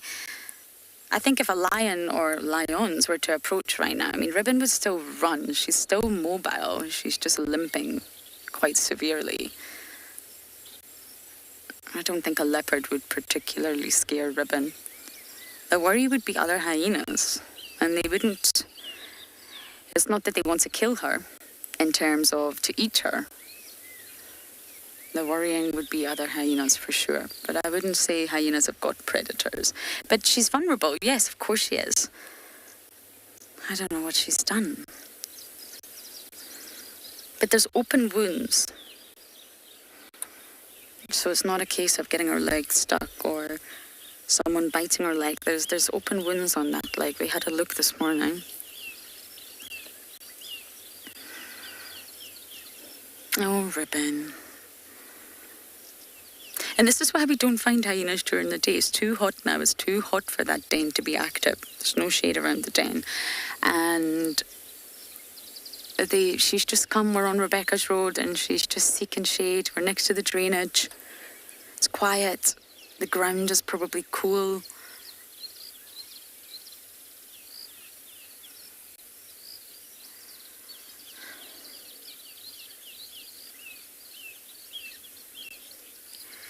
Henry, I mean, I guess there's definitely a chance. Hostile, I don't know. But this is what happened to Corky. Corky was matriarch and she got seriously injured. We don't know if it was lions or other hyenas. There was lots of speculation. The Nkuhumas were denning around that time. But we can never conclusively say. And I just think Corky couldn't act dominant anymore, couldn't maintain her position, just lost her strength, lost her willpower. And Ribbon obviously sees that opportunity. So I'm guessing there absolutely could be a shift. It's not impossible, that's for sure. And Heart's cubs are very dominant in their behaviour, the son and daughter. Really, really dominant little cubbies. They show more aggressive behaviour than Ngwazi and Shimbulu do. And Heart was acting extremely dominant around that den this morning and Ribbon was just sleeping. She could not keep up. And both Heart and Djuma chased away Ndebele. Really chased her. They allowed Swazi, but chased away Ndebele. But Ribbon's lucky in that she's got a daughter. She's got Djuma, who's an adult. She's going to be 4 in February. And we believe she's either pregnant or got youngsters. That's a strength for Ribbon. It would also be a strength for Ribbon if Djuma just took over. It's the same bloodline. But Heart, I think Heart's one to watch. We saw them stand together today, Ribbon and Heart, and the size difference is remarkable. Heart's bigger. Ribbon's looking just miserable. Makes me sad seeing animals of any shape and size and pain. Okay, I'm gonna let Ribbon snooze, let her be, and we're going to send you across to Andrew with some spots. I'll go to Ngala first. I'll come your way. Give us updated. Right, everyone. So now, what you can see here, looks like it's our leopard again from last night. I think so. didn't actually look at us so much that I can recognize his face well. But I think it must be him, because we have to come to that area, since I mentioned that we're going to check the tracks, if there's any tracks leading south further from here. But anyway, we found the tracks, and then it was leading east from where we left him, since he moved slightly northwest, and then I'm sure he came back to the very same area. And then now he's just lying on one of the fire break here, which is in Djuma, just the north of Djuma camp,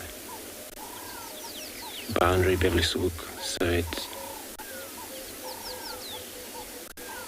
and then he was always just a little bit of a head up when we spot him. And there was a chance that, we were looking in that direction, because there was no way we could spot him from that far.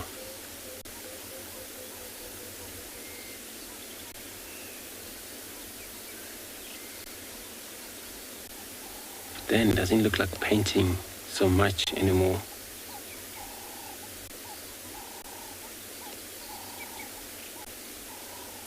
It's probably had a lot of energy gone out last night, or movement, all of those. Searching around, where I believe maybe he didn't actually do a lot of hunting, since he had a full belly yesterday afternoon.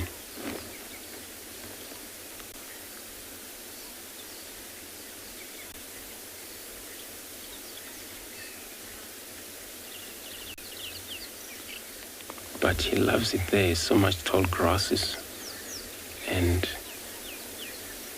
he just, I think he heard me. So he enjoyed so much. It's in a shade. So he's probably going to follow a shade around here quite a lot. Unless if maybe disturbed, but he might be around here for the entire day. At least we know where he is, so we always come around here trying to search for him and find him.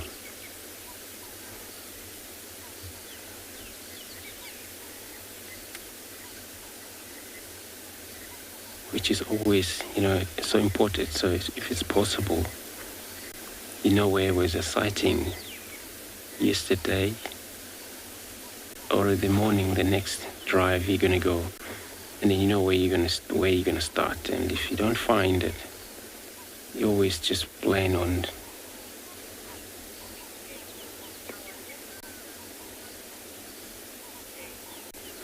James. You're right. It's especially since yesterday, it's been a lot of when I say a lot of leopards been in the area here, including Kalamba and that, and also him was seen yesterday, and then that Mlawati male up in the east. So having all of these male around here, it shows this area. I think they love it.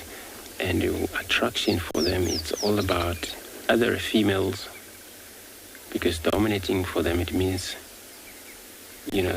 females. They want to dominate. It's a female.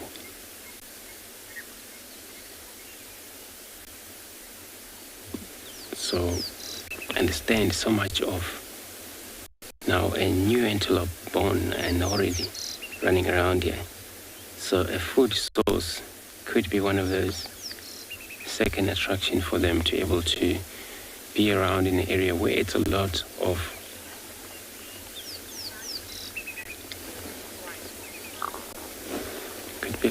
food for them.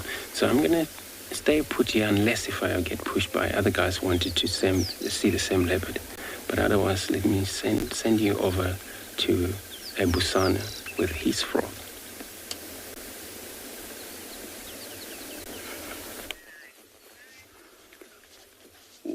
Wow, it was so nice to see that leopard with Andrew, but we have found a farm nest frog.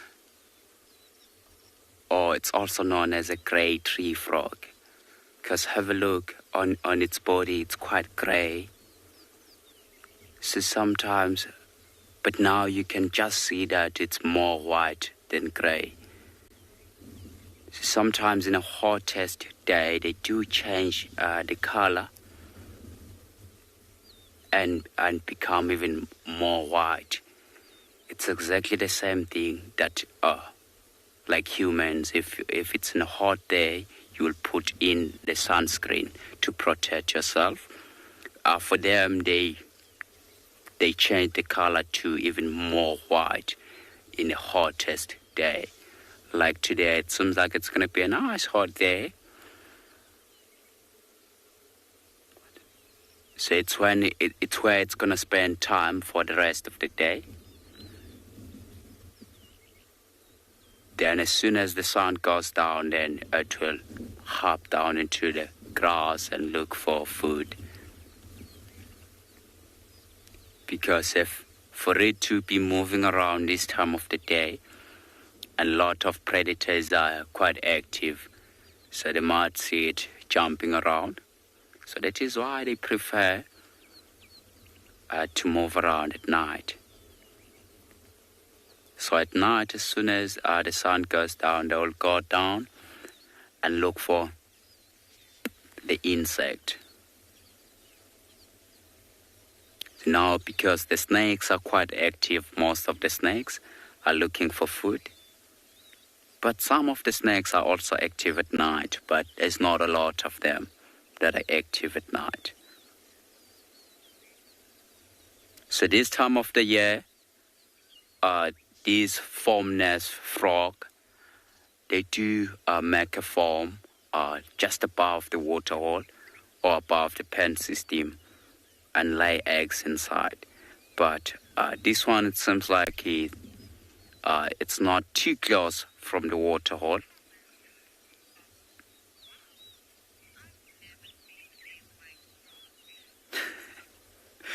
Bubble, yes. So this is the only frog that do turn the color and become more white. So normally, the normal color of this frog, it's quite gray, in color. So it does help. It does help them to protect the skin, because they've got very sensitive skin with the sunlight. So that is why it's more white. Wow, but it's really nice to see it with those big eyes. Wow, that's amazing.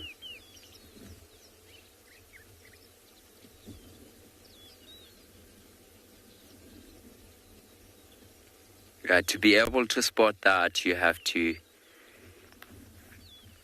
have very good eyesight, and more especially if you're driving along. Wow, we're definitely so lucky to see that.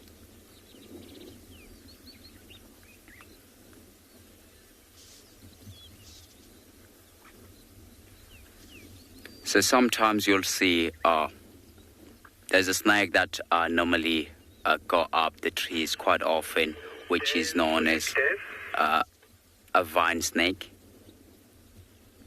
So it does like to go up trees, more especially to look for this formless frog.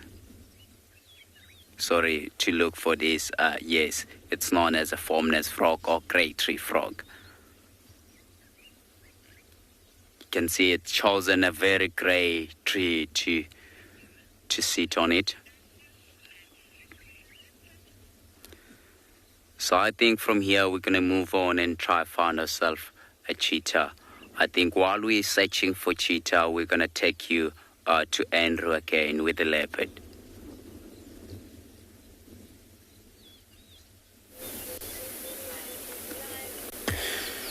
Good son, good luck with your search for cheetah. And then here we're still staying put with our beautiful, the leopard, As you can see, when we look through the grasses, all you see past this grass is all a spot of a leopard. He's still there.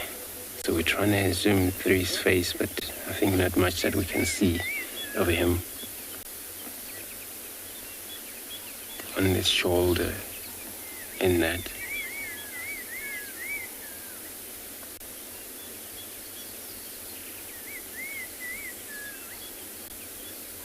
If it happens, he spend a whole day here.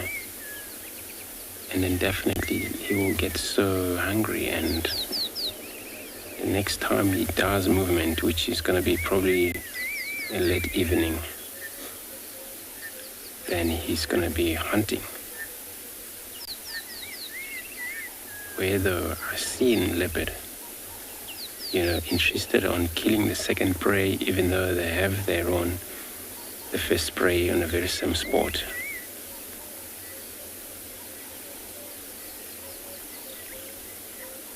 And they're very good in that. The reason they actually don't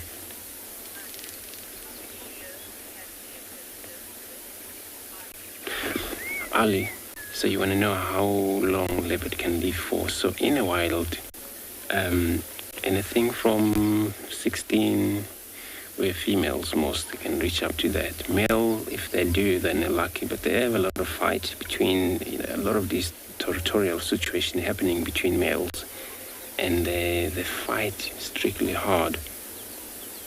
So typically anything from 10, 12 roughly. That's the average span for leopard in the wild. But they do get up to 15, 16 when they're lucky. Unless if, in his cage where they're taken care of, well, given a few food, which is a meat supply, and then also checking the blood sample for any disease taking places and things like that. And of course they can reach up to 18 years, possibly when you're lucky, you see them go up to 20 in a cage.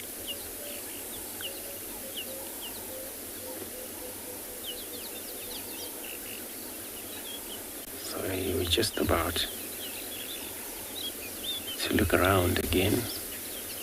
It's because it's another vehicle joining here. I'm going to stay put to see what happened.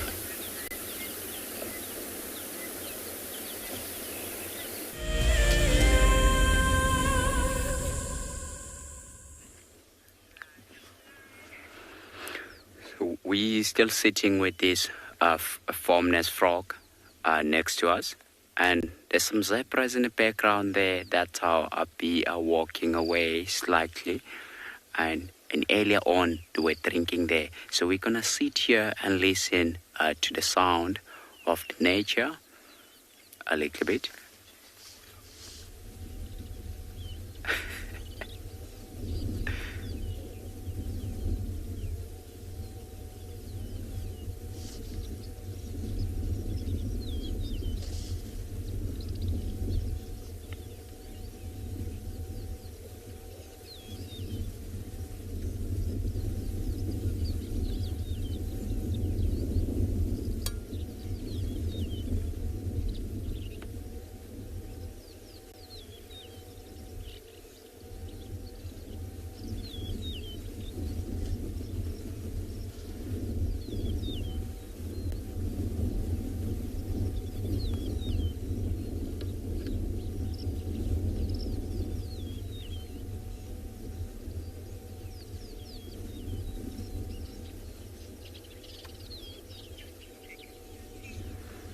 Wow, that was amazing.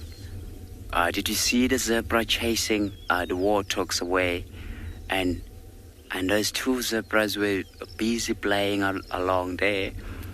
And the birds that we had, it was the rattling testicular, and was a red-billed shrike calling, and was wow, that was really amazing to see.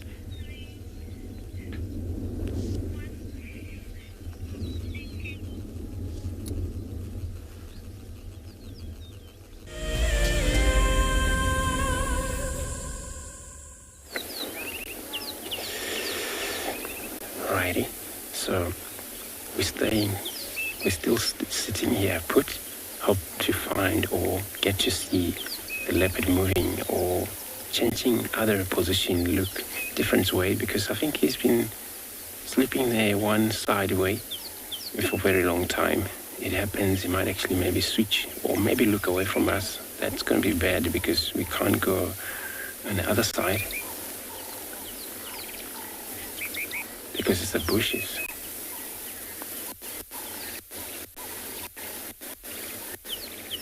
And he sees a leopard survive, you know, and just because they're actually medium-sized cat.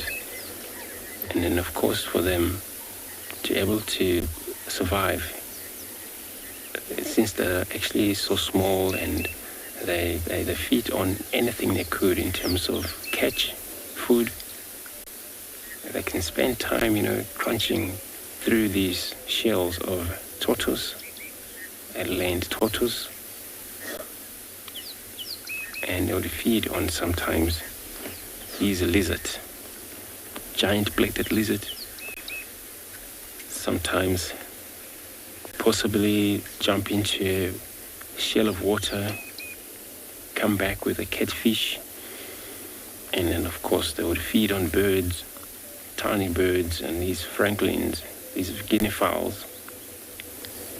You can't believe they can, actually very good, they can jump up when they're trying to, attempting bird on flight.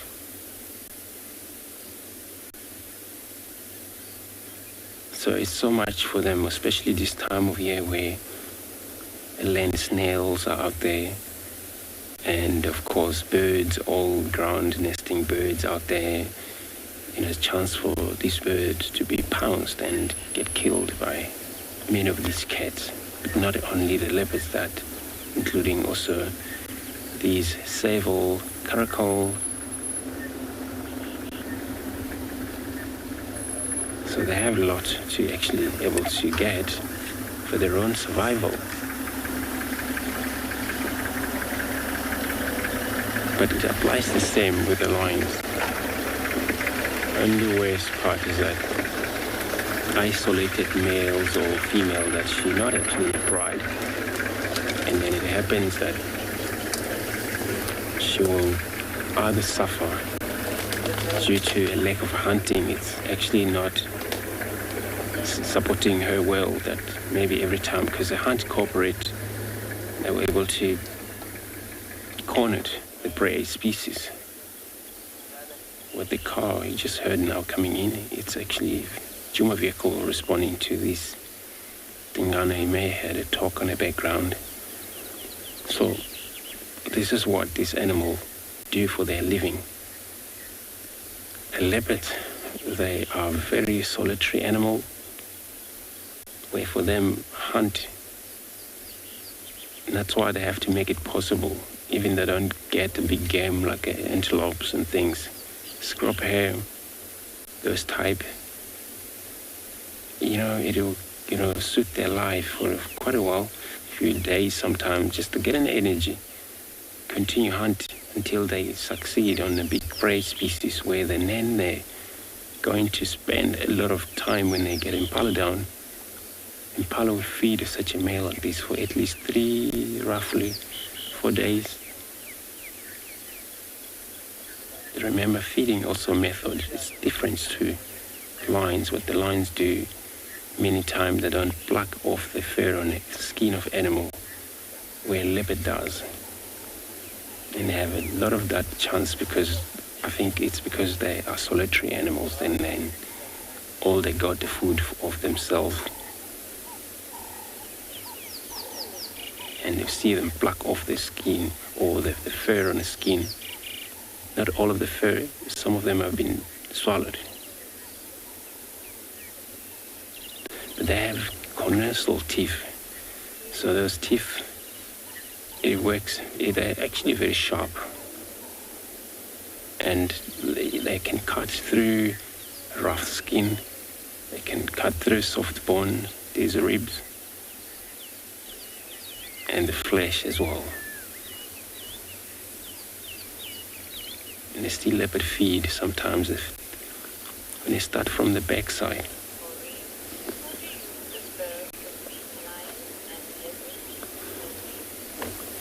Maureen, so you want to know which would I prefer between a leopard and a lion? You see, they're all actually carnivore animals and they're all cats. But if I have to choose, then a leopard, I would choose.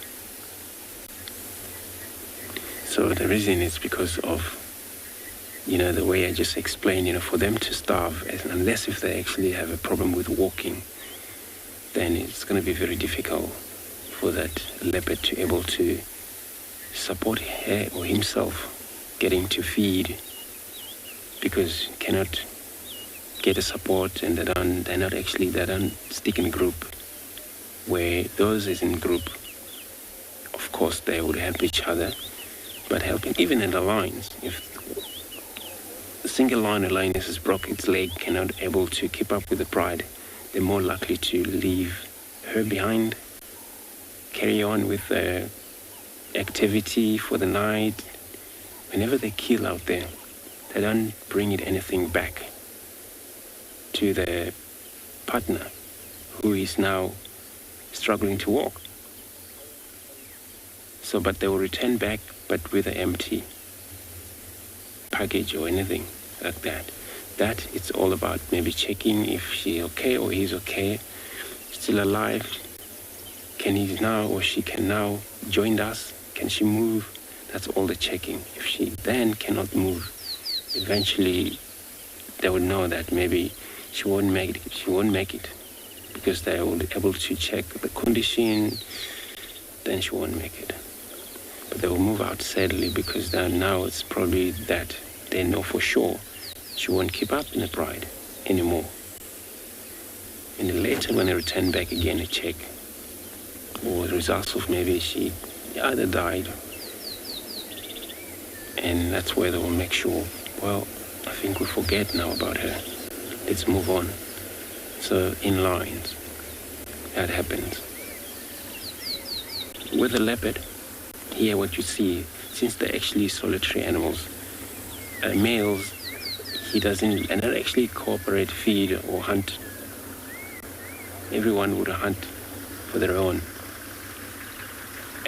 But they can scavenge as well from one another. Where a lot of time what we've seen, the stronger cat will steal from the weakest or the smallest. Even though they host their prey up in trees, but they only, keep it safe from hyenas and things. I understand lion can climb a tree, but where they put their meat sometimes up high into this very thin branches where lion cannot get it, can only climb high, and halfway lion will probably not able to. Then from there it's so difficult for lion to climb down. You have to jump or fail from that height.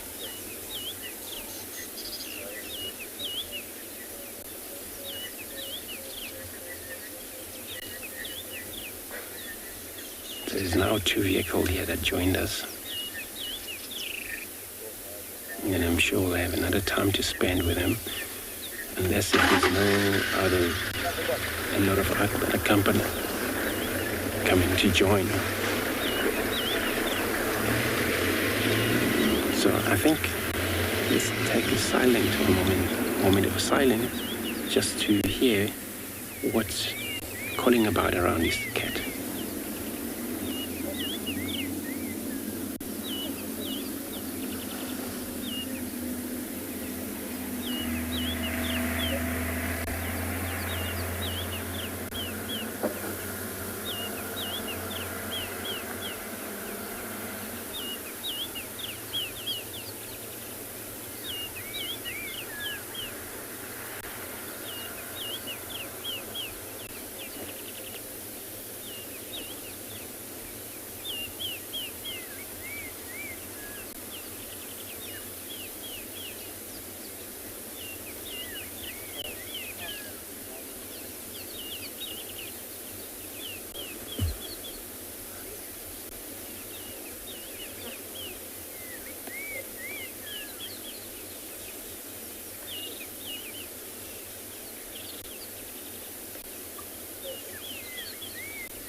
John, you want to know if I ever picked up the leopard skull?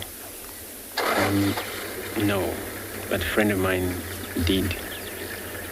And I'm not sure what he did with it, but this was actually a long time ago, maybe 12 years back there. And then I can't recall which leopard was it. That it happened, get caught by lions somewhere in Torchwood east of here. And it happens a whole pride of, it was actually not a pride, it was a coalition of male. And then it happened, it was so much tall grasses and there was wind. That leopard was just lying flat on the ground. And the lion didn't know there's a leopard around, but so that female, she gets surprised. The minute she's trying to run away, and the lion male was on it. Killed it right on the spot. And just can't recall which one was it. But it was a female. So, and I'm not sure the skull, what happened. Maybe the owner finally took it there. Or it's probably chowed by hyena, because this is actually what happens. Everything goes back to the nature. Hyena, they're one of the cleaner, they won't leave anything that they can manage to crunch through those bones.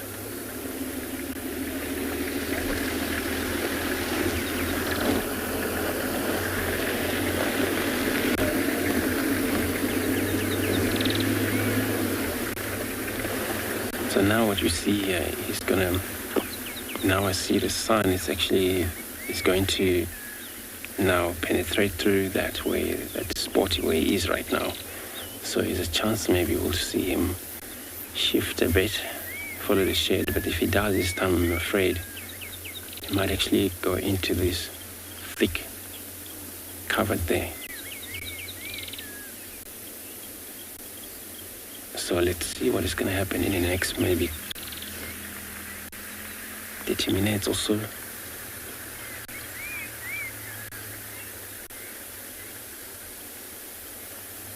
I would like to see more of him right in the open. Since yesterday he was also, but yesterday, he was not bad. He would look at us quite a few times. Maybe it's just because he had a full belly that time.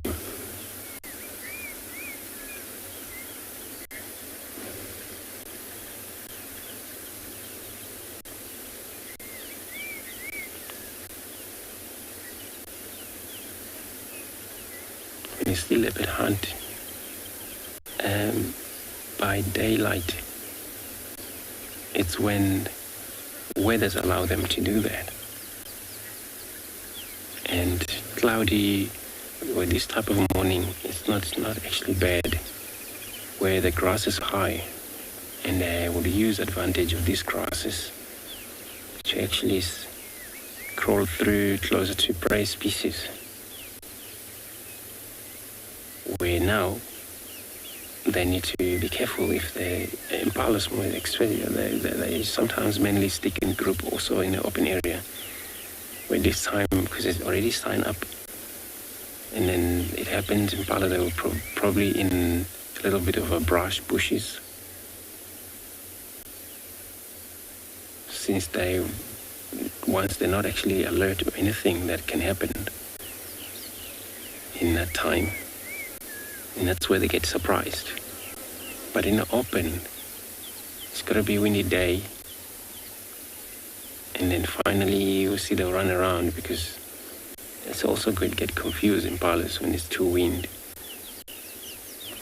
And they'll finally run around, pronking, jump up, down. Eventually, sometimes one will run into that position of the cat and then get killed right on the spot. So that's why when it's wind, pouring rain, the same thing. Cats, they more on the hunt because they don't have to use a lot of energy of stalking, trying to, make sure they don't disturb a lot of bushes. Because when it's deadly quiet, animals, they have a sense of good hearing as well. or a smell. So any bushes that has been touched by anything, they were definitely going to concentrate on that.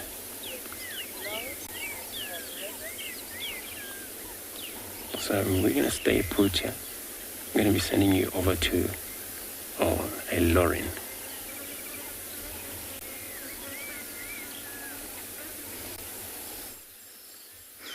Who is your leopard, Andrew? I'm so intrigued.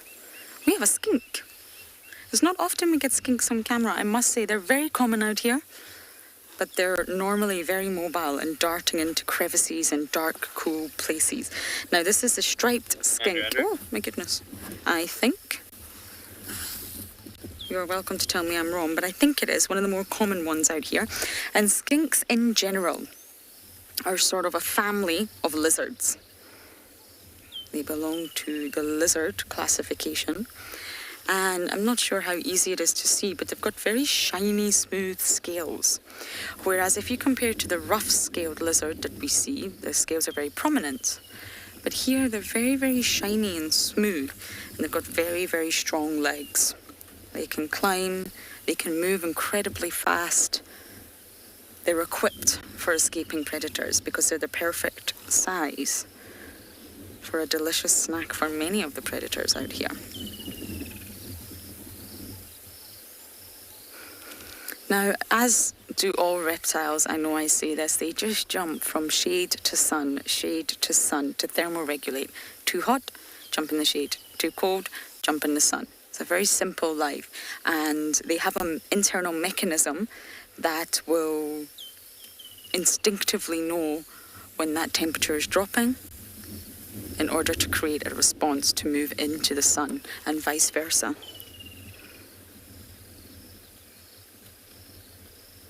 Because they are so mobile, you see them everywhere. Dart, dart, dart, zoom, zoom, zoom, zoom. They use a lot of energy to do that. They expend a lot of energy in being so highly mobile, which means that they normally need to warm up a lot more than other reptiles. Oh, Marcel, there's one here. You see on the other fallen over tree? I think it's another skink. Yep.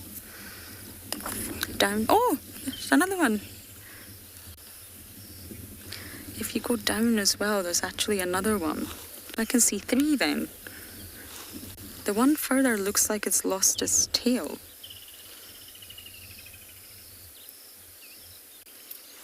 Yeah, you see that?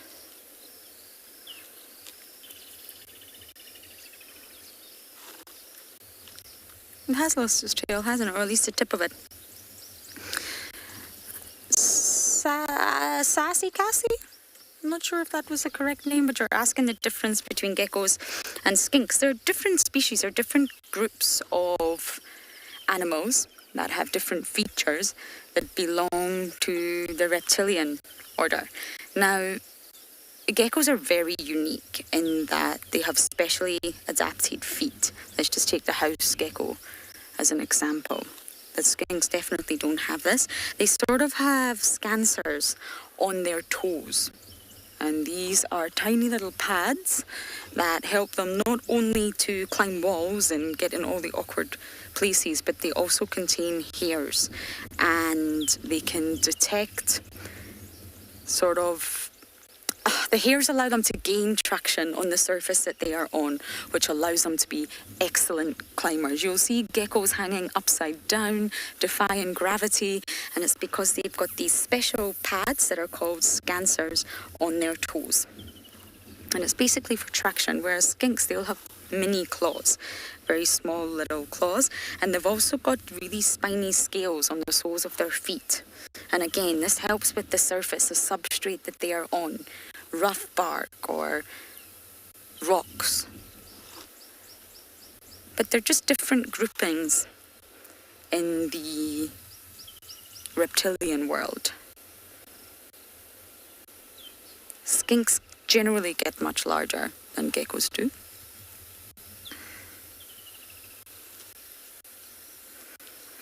But I wonder, this one, I know it's disappeared, but the one without a tail, I wonder if it lost it on purpose. They can actually cut off their tail on purpose, and it's called caudal autonomy.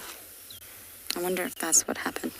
Okay, we're going to move on from our reptiles and we're going to send you back across to Andrew.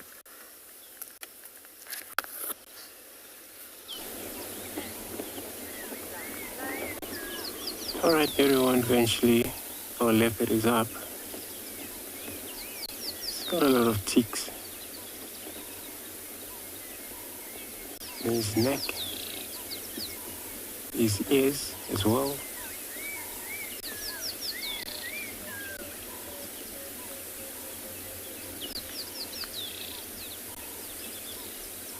He's actually up now, he's looking, it was actually a warthog in the far distance, which is where he's actually looking right now. So we're gonna stay here just to see what happened. It's always so important when you see any hunting situation take place like this. And all you do is just stay far as much as you can, just to give the animal time or chance to do their own hunt. It's amazing how he just picked up that where there was a footstep, because it was just lying flat. And it happens that the vibration he picks up for anything that move around, he would be able to pick it up.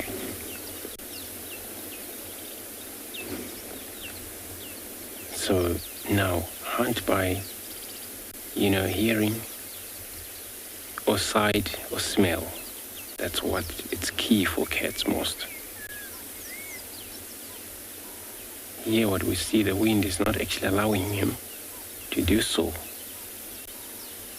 because now the wind is pushing to the sound where I think he's looking kind of westwards.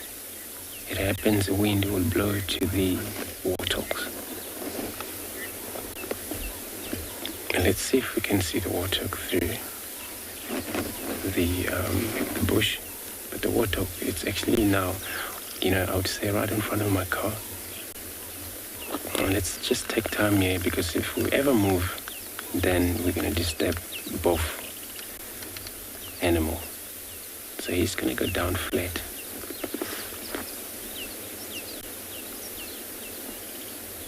And then what I saw, just a little bit of a glimpse of that warthog, doesn't look like a bigger warthog. So he's going to go.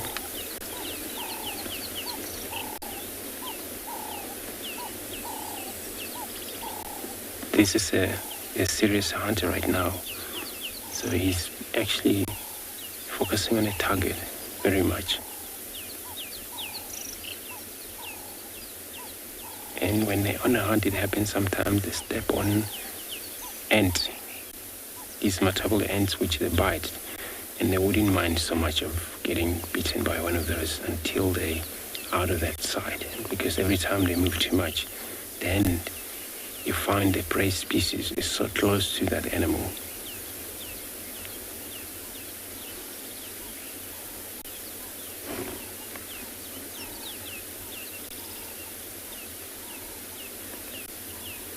So now the warthog, I think it's disappeared in front of my car, where is actually another brush, and there's another bush on the other side in front as well.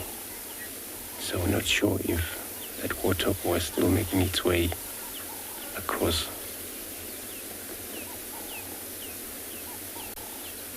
Which, if it does, will pop out right in front of him, or slightly, maybe 20, 25 meters away from where he is right now. Or then it happens, maybe they pick up his smell, decided to, okay. I hear growl a little bit of this warthog. Now they are trying to move away from him.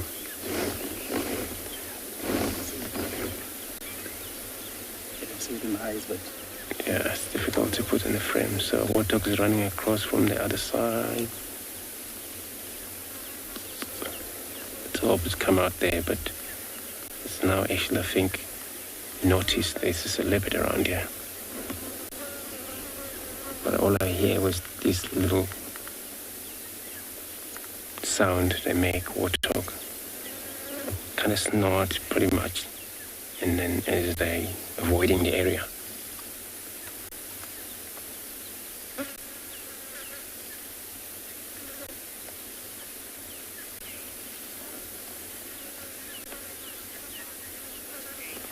Jade, yeah, so you're asking wind it works for, so they would use, wind is also counts so much because they need to downwind if it's possible. And then animal, what happened, they know exactly what danger smells, like most lions and hyenas or those carnivore species. If there is any around them, chance they can smell, then they're able to tell this is even which cat is it sometimes, and they get out of the area. So wind, it counts, and that's why when it's too wind, and it's actually like in a situation here, you would just gonna make or check, you can tell actually where the wind blowing into, and if now wind blowing to the south from the north, and it's actually far too open for that, for him to actually manage to maneuver around or go around and, trying to avoid and downwind it. So maybe he didn't have much of a choice. So when there's a chance they do that, they would downwind the prey. That's the key also. Because there's a chance they can get close to the prey species without them knowing that there is an attack close by, because they cannot smell.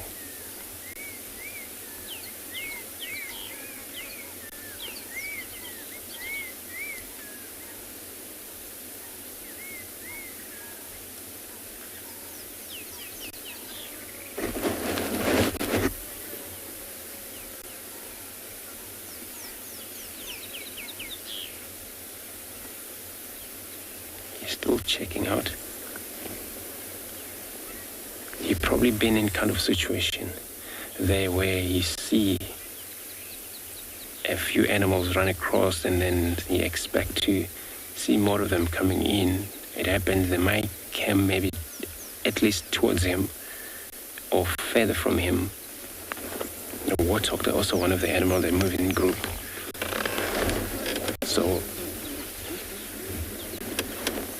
if it's more of them, more likely to maybe make their way either near him,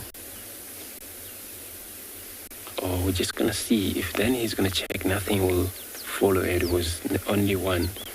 He's gonna try and re-follow a little bit.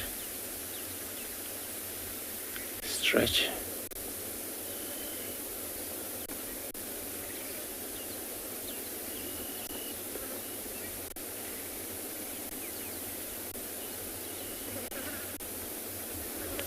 He's still scanning around in front of him. And that Warthog, they probably gonna run around and move away from here.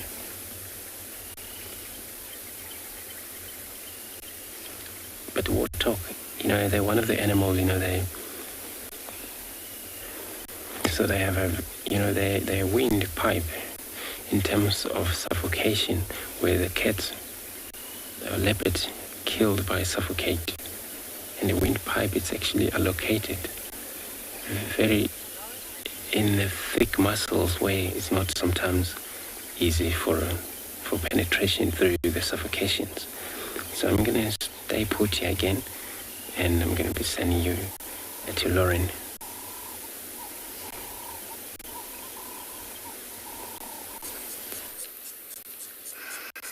I have one of the greatest, an exceptionally important organism ecologically. One that works so hard all day for many different reasons. You're said to be around 780 different species of dung beetles in South Africa. And this one is clearly starting a ball. It's time to get busy. This dung is fresh, it's wet, it's moist. Smells wonderful, and it's the scent that travels in the air and attracts the dung beetles. Now, you get your endocropids, and they are the dung beetles that actually are known as dwellers. Endo means in, endocoprids, dwelling in. And they're the ones that live inside the dung. So the dung becomes home, which is why you should never drive over dung, although it's rather challenging.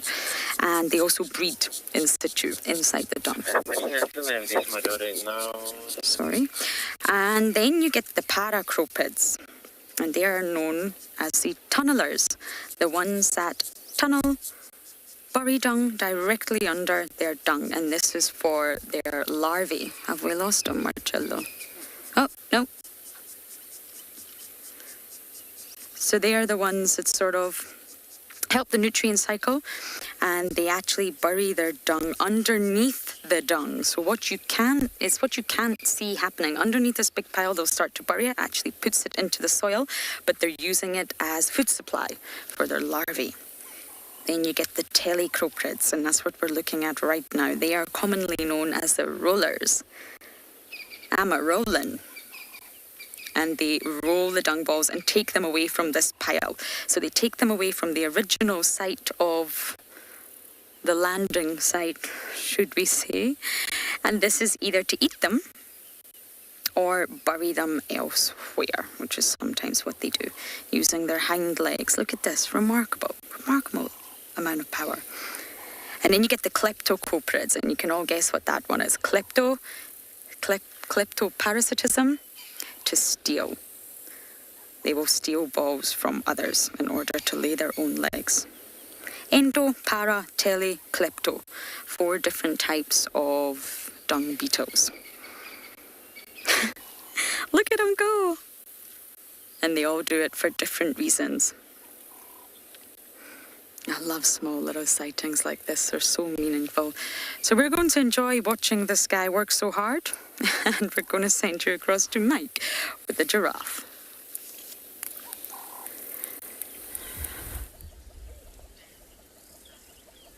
We've got also a small little creature. Rather, it's the smallest of the very tallest.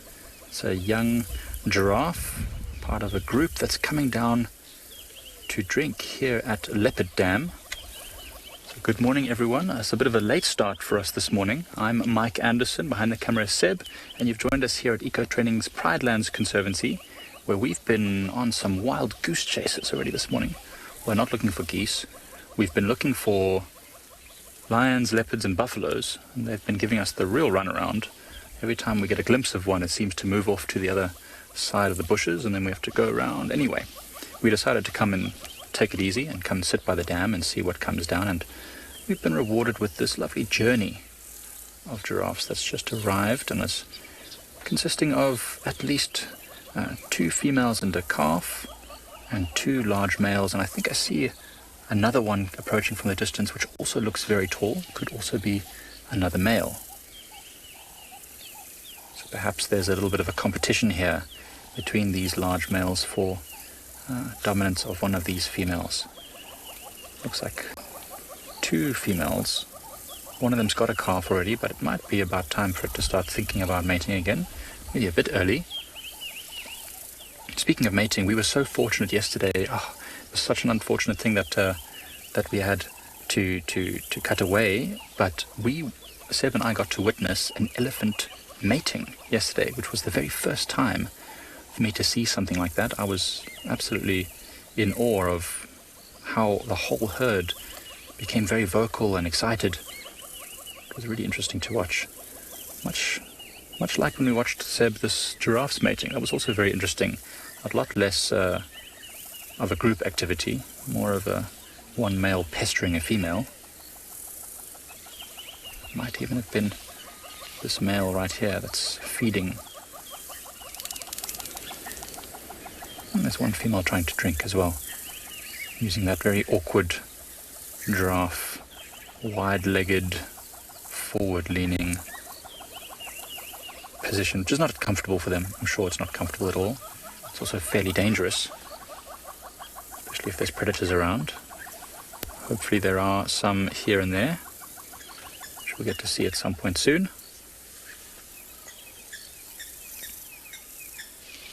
Using its long tongue to just wipe up any watery spills. We're going to stay at the dam. There's a buffalo herd hopefully approaching, so we'll stick around here and see if they arrive.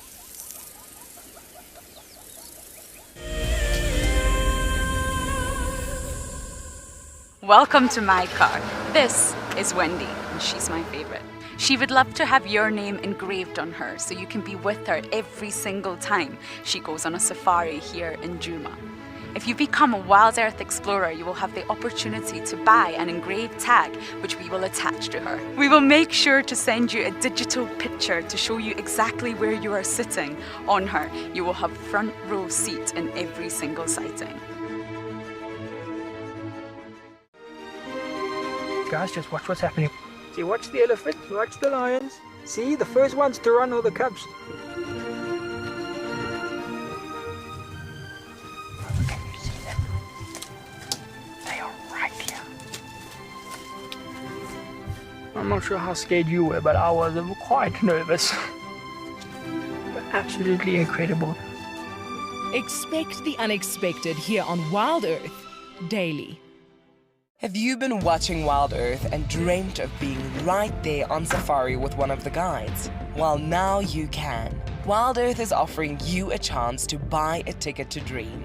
You or a friend can hop on board a live WildEarth show and join our guide on safari. The ticket is redeemable at any of our locations, anytime in the future. Only a limited number of tickets are available, so don't wait.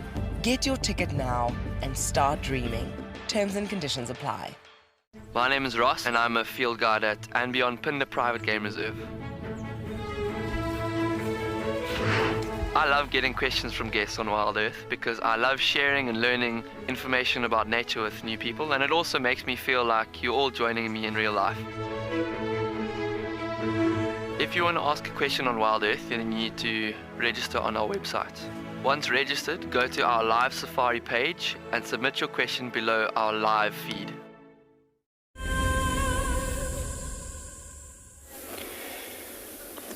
Thanks. So now, as you can see, this is actually another position where this Ngala is right now.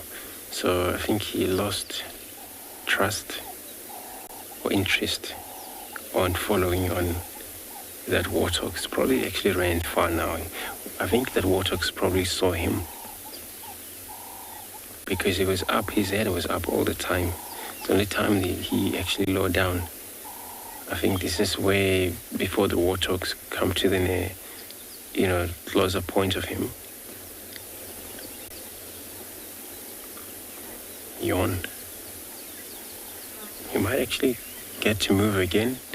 This is why sometimes during the day, it happens they kill by chances where prey species may walk to their position where they just lay down. And that sometimes it happened quite a lot with the lions, because lions in prides. And then it happens they will be started to move or hunt where then they were thought to be lying down because it's hot, but by surprises it happened. Maybe the whole bunch of kudu, came pass by or ran into that direction, maybe chased by something else.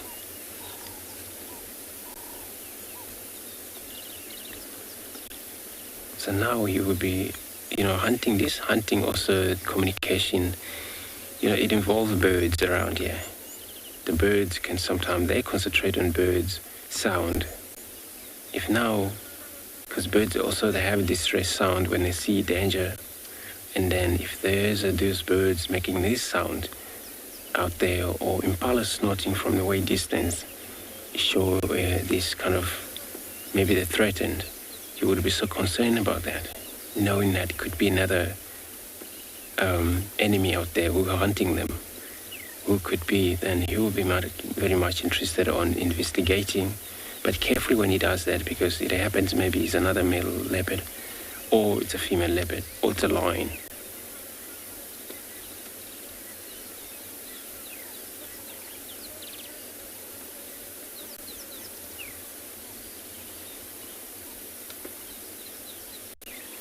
He just be licking himself.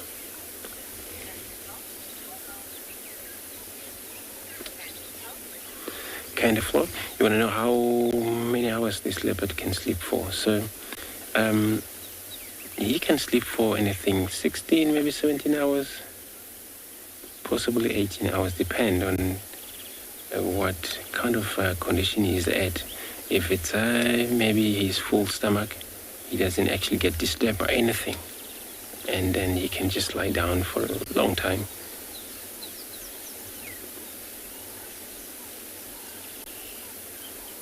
But due to that, it's a lot of disturbance. Not only the prey species will disturb him. Could be maybe a herd of elephants running into that direction. There's no way they can miss him, and then he needs to run away from them.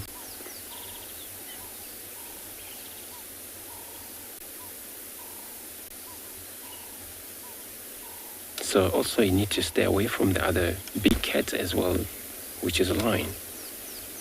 Lion and a leopard won't get along. I think it's because all of them, they're carnivore and they can steal from one another. Where lions can steal from leopards a lot of time, where leopards are scared of get any near where the lion is.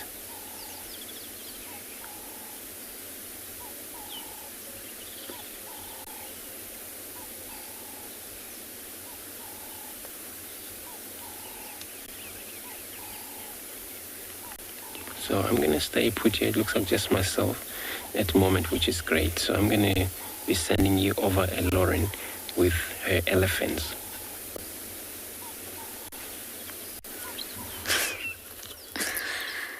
How unfortunate. We've just had the most magnificent views of this bull. I think he's going to pop back out again. And he's got a hat on. Look, he's wearing a hat. He's wearing a grass hat. And that's going to be our last visuals of him, I'm afraid. Ah. Huge lone bull with a grass hat. That's exactly what I would do if I was out here. I would wear hats. And we might be able to maneuver around.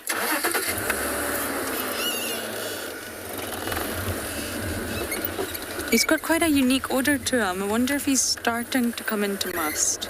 It's not, oh, we're going to get another view. It's not full must, but I can smell it. Oh, we're in a mud wallow. How's that, Marcello?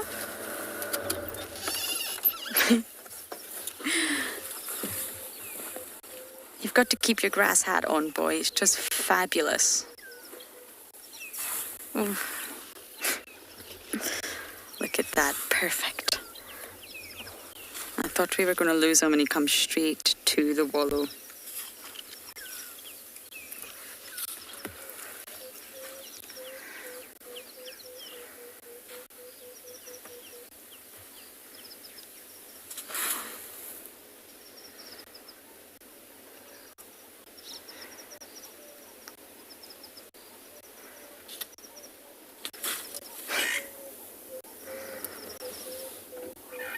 Now, elephants at this point in summer are really just spending their days grazing, but in the direction of water.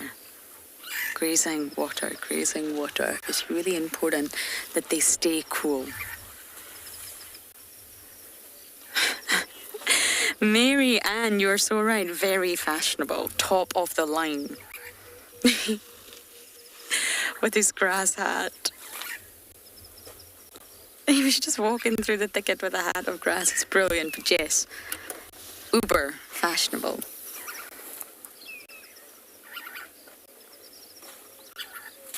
Now, this water's not drinkable, if you like. It's just a mud wallow, and elephants are incredibly fussy with their water. They like fresh, clean water.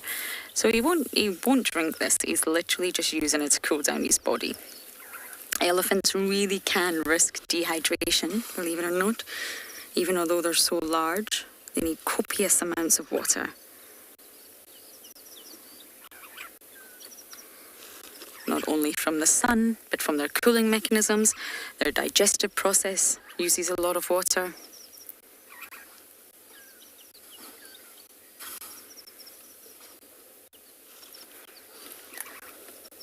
They would most likely never dehydrate, but they just need to keep their water levels really, really topped up. Doesn't that look great? It almost looks like he's covered in glitter. He's glimmering in the sun. This guy is fabulous.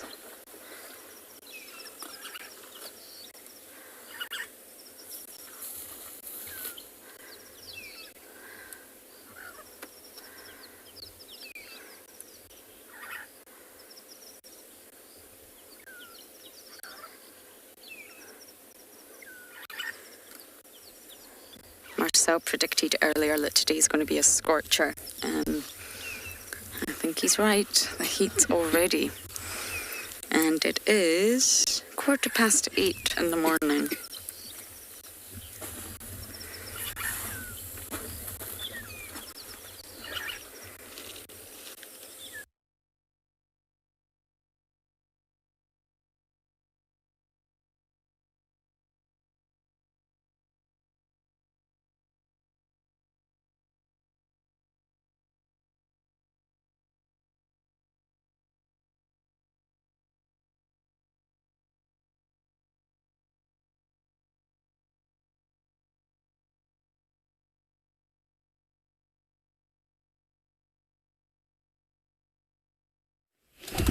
I see your buffaloes, but your signal is low. Please, can you reposition? Welcome back, everyone. Sorry about those technical issues. As you can see here, we are at a different dam now, at Ndlovu Dam, and we found another herd of buffalo with a tiny little calf. I don't know if you can see that calf trying to climb up the wall of the dam there, but that thing is absolutely minuscule. I'm sure it was born last night. In fact, I think I can still see... What is that? Oh, it was just born. Look, the mother's still got the sac hanging out. The amniotic fluid is still... That's amazing. I've never seen this before. Holy moly. Let me get my binoculars out even. That is really cool. So we saw elephants mating yesterday, and now there's a buffalo calf that's literally just been born. The placental sac and all the amniotic fluid is still hanging out of the mother. That is... amazing. Look at it. It's still got these tiny little ears that are still almost stuck to the side of its head. It's still wet. It's still being cleaned by the mother even. Well, this is a first for me, everyone. How incredible. So it's very important that the mother cleans this calf, because it will smell, obviously, of all the birthing fluids and a fair bit of blood. And so it will attract the attentions of any predators like hyenas, lions and leopards. So the mother needs to clean it as quickly as possible.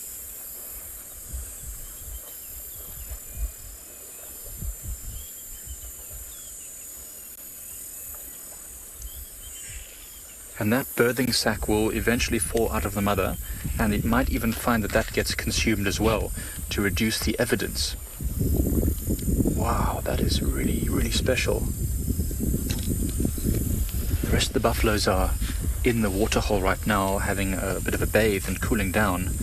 The mother won't want the large, boisterous buffaloes to come too close to her calf. She'll be quite protective, in fact. So this is the third buffalo calf we've seen that's been born over the last few days. This one is by far the freshest.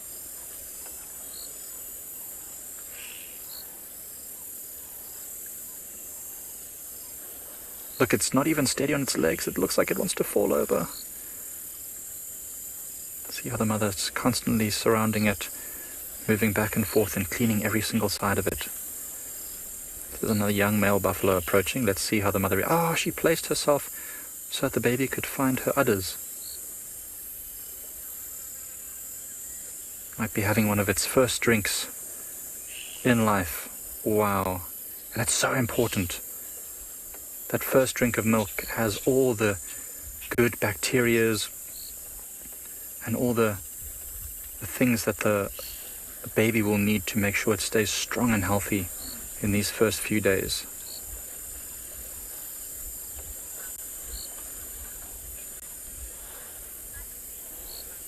Bubbles, I agree. This is absolutely phenomenal. first time in my life to see a buffalo calf that's just been born and having its first drink of milk ever in its life.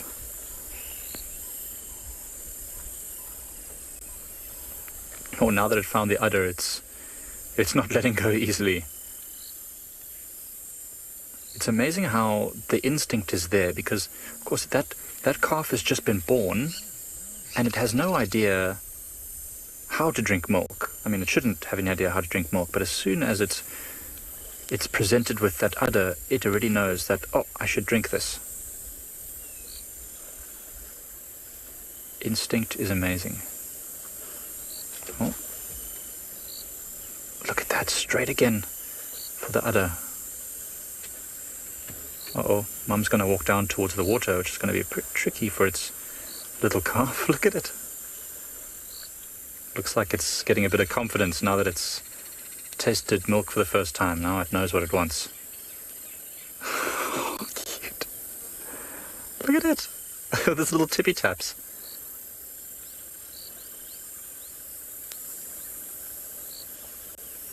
That's so mean. Now the mother's going to walk through mud. She's really giving this calf the full experience.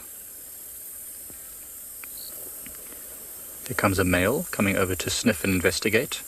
That's interesting. I'm not sure, because I've never seen this before. I've no idea how long it takes for the mother to become comfortable with other buffaloes being around her calf. I suppose as long as they are calm and don't act too aggressively, she'll be fine. That might even be the father of that calf.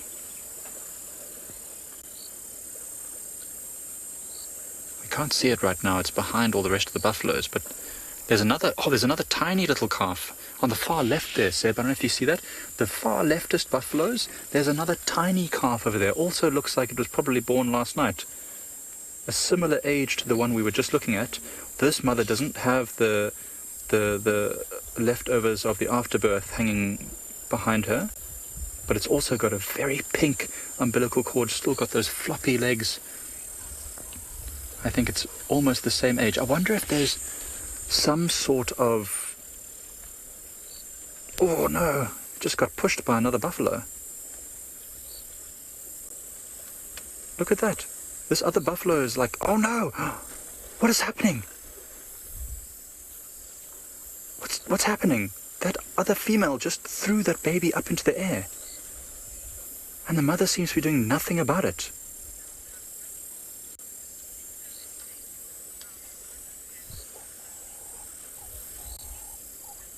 Natasha, it is really interesting, but I tell you what, this mother doesn't seem to be handling her responsibilities very well at all.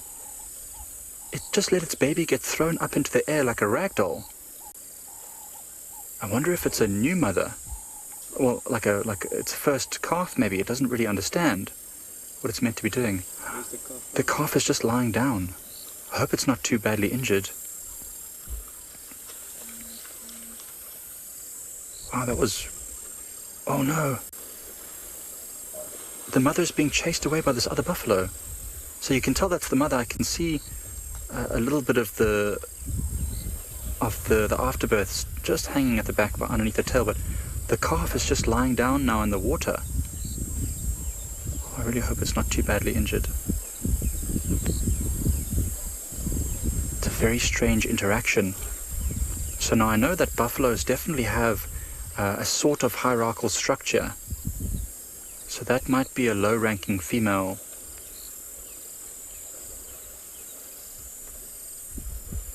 If she's allowing her baby to be thrown around like that. Oh, okay, the baby's getting up. Okay. It's still there right behind all that buffalo's on the end there. So the one that's standing up on the far left, Seb, is the mother. And behind that one is the baby. So I'm hoping if those buffaloes move, you'll see the baby. The baby just got up. It's good. I see it's heading towards the mother now. I just saw its head behind the back of that one buffalo. Hopefully it finds the udder and has a bit of a drink, but I'd like to see it move forward. I just want to see if it didn't get injured by that horn. Do you see it there, Seb? So look on the far left there. See those buffaloes on the far left? Look amongst all those buffaloes. There's the tiny baby. Oh yeah, no, of course, yeah, okay. Now it seems fine. I don't see any wound or anything like that. So although it got thrown up into the air, they are really tough, even at a young age. I'm sure you've all seen that video called The Battle of Kruger, where the young buffalo gets caught by lions and then pulled by crocodiles, and then eventually rescued by the rest of the herd, and it still manages to walk off. So hopefully this little calf is just getting toughened up by Auntie. It certainly doesn't seem as confident as the other one. Doesn't seem to know exactly where the milk is just yet. It'll get there. It's probably still just recovering from that dunking that it just got.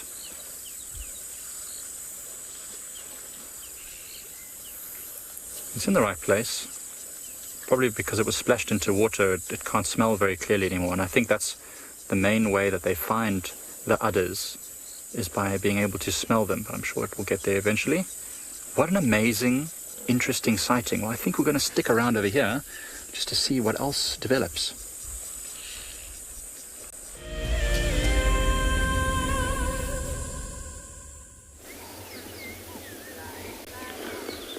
Thanks, Mike.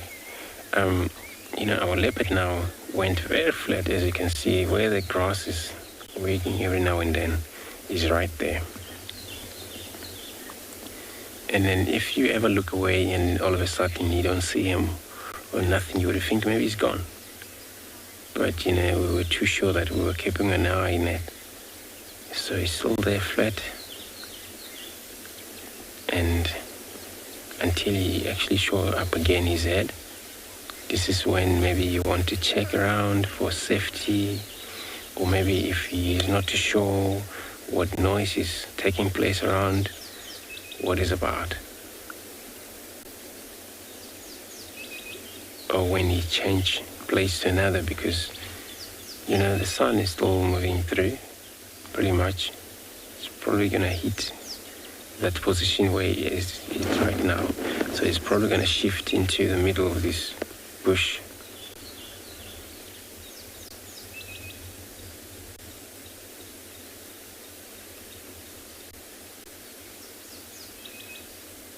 Where sometimes tracking leopard, when it's on a hot day, you got to look pretty much in this shade where they must be maybe roosting for the day. Unless if it's cloudy, then you expect to see them out, because then they feel comfortable. The weather is good for them. I'm gonna stay put here. Maybe you get to move around for us.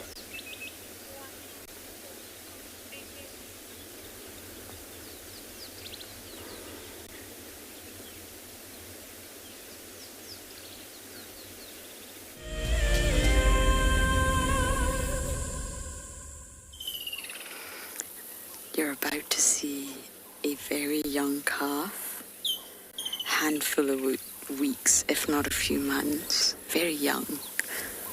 It's about to walk in front of the car. We've been watching this herd. It's been so beautiful.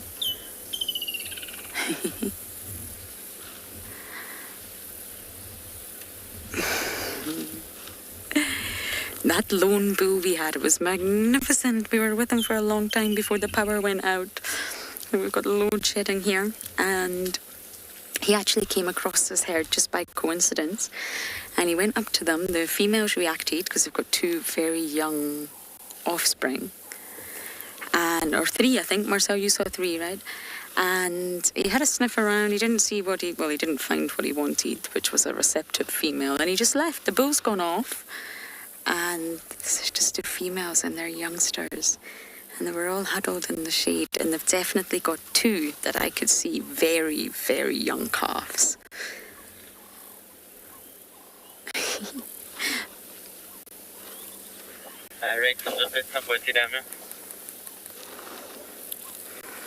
But unfortunately, they've all wandered into the thicket now, so I'll try and see if we can get a better view, Marcel.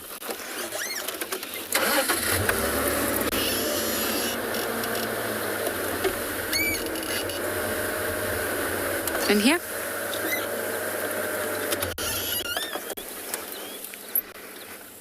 I love it when elephants find the smallest patch of shade and all huddle together. But to be fair, there's really not much shade anywhere.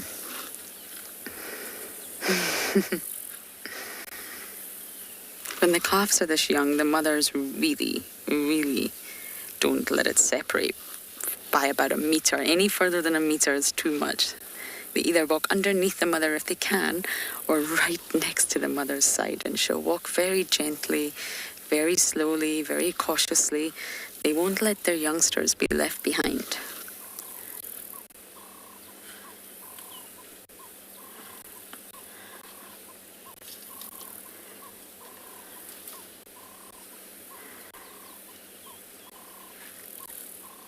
It's too risky. A youngster gets left behind the herd could easily get attacked by lions.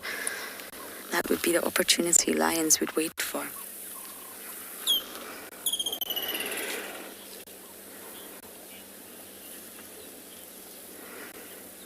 Tim, there's not a paternal structure here. Elephants are promiscuous and no monogamy. There's no males that are traveling with this herd. Older males. There'll be youngsters. Normally they get ousted anywhere between 12 to 15.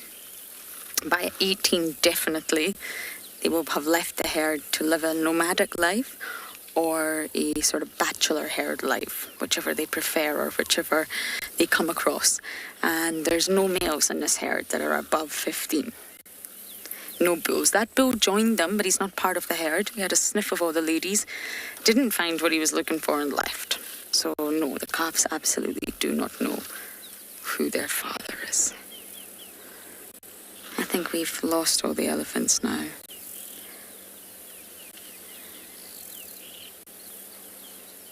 Oh, we've managed to get 2% of one. Well done, Marcel.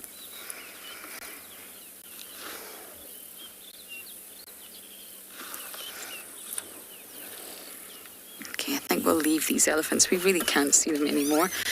They've gone straight into the thicket to continue grazing, I would imagine. Okay, so we're going to keep bumbling on. And now we're going to send you over to Busani and his lions.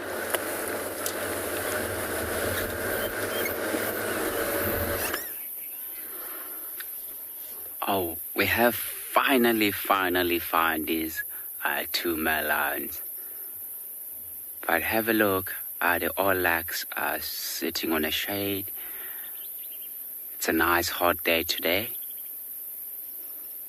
And the one in the front, it looks like he's painting a lot. So you see the size of his stomach. He's got much bigger stomach. So, as we come, but with the two of them, one will be a lot more dominant than the other one. So the dominant one, he will get to, while they're patrolling their territory, if they manage to call the dominant one, he's gonna feed first, and he's not gonna allow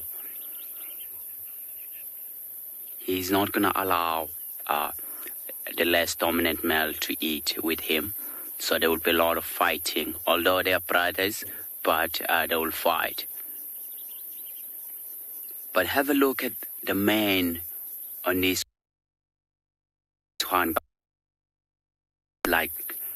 and he's got like a golden face around. Wow. These two male lions are my favorite lions. Although it did take a while to get here because it's a long way off. And I thought that if the male lions have been found, mostly in the daytime, by the sounds of it earlier on, they were moving around. So we are going to spend some time with them and see what they do.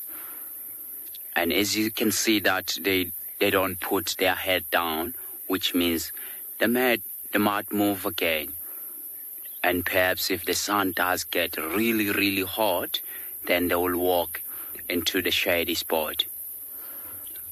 So normally the lions, male lions will patrol their territory along the roads because it's much easier for them to walk, and they know that if there's a new male lion that's coming within their territory, he's gonna walk along the road as well and send mark along the road.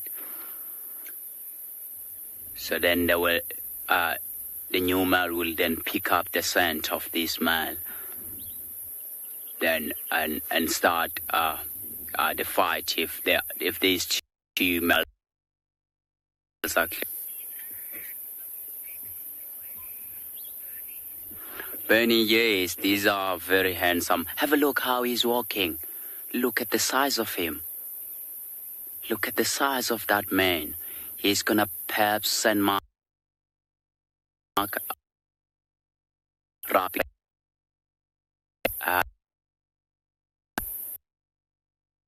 size of him. So do you see the size of his stomach compared to the one in the front? He's got a lot skinnier stomach than the one in the front. So he has gone into the bush there. I think it's because of the heat, and he's gonna perhaps spend a day inside there. Look at his brother; he's busy watching him. So perhaps he's also gonna go and follow him shortly. Look at that! Wow. These are very good looking male lions. So have a look just below his eye. Do you see he's got like a white fur?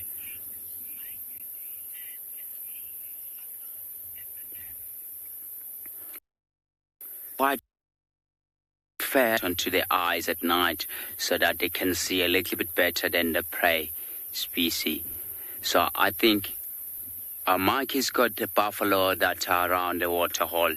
Probably it's a hot day as well, so they're busy wallowing and drinking water.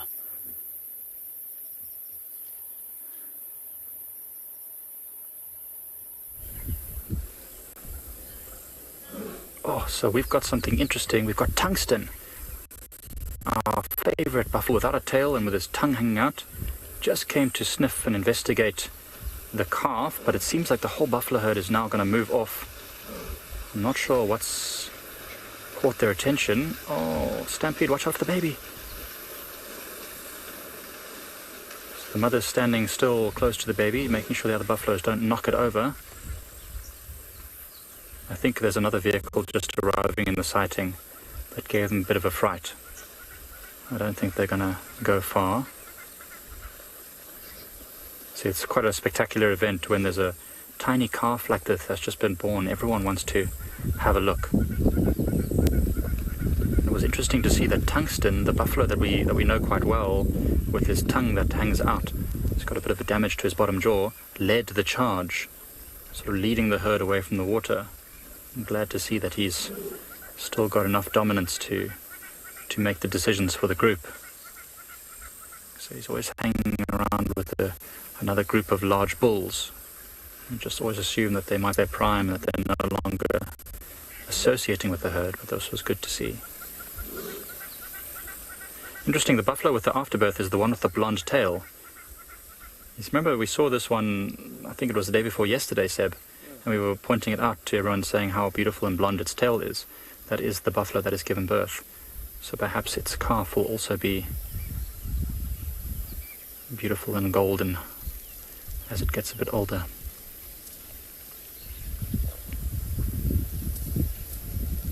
The other young calf still struggling along, making its way slowly through the mud towards where the rest of the buffaloes are.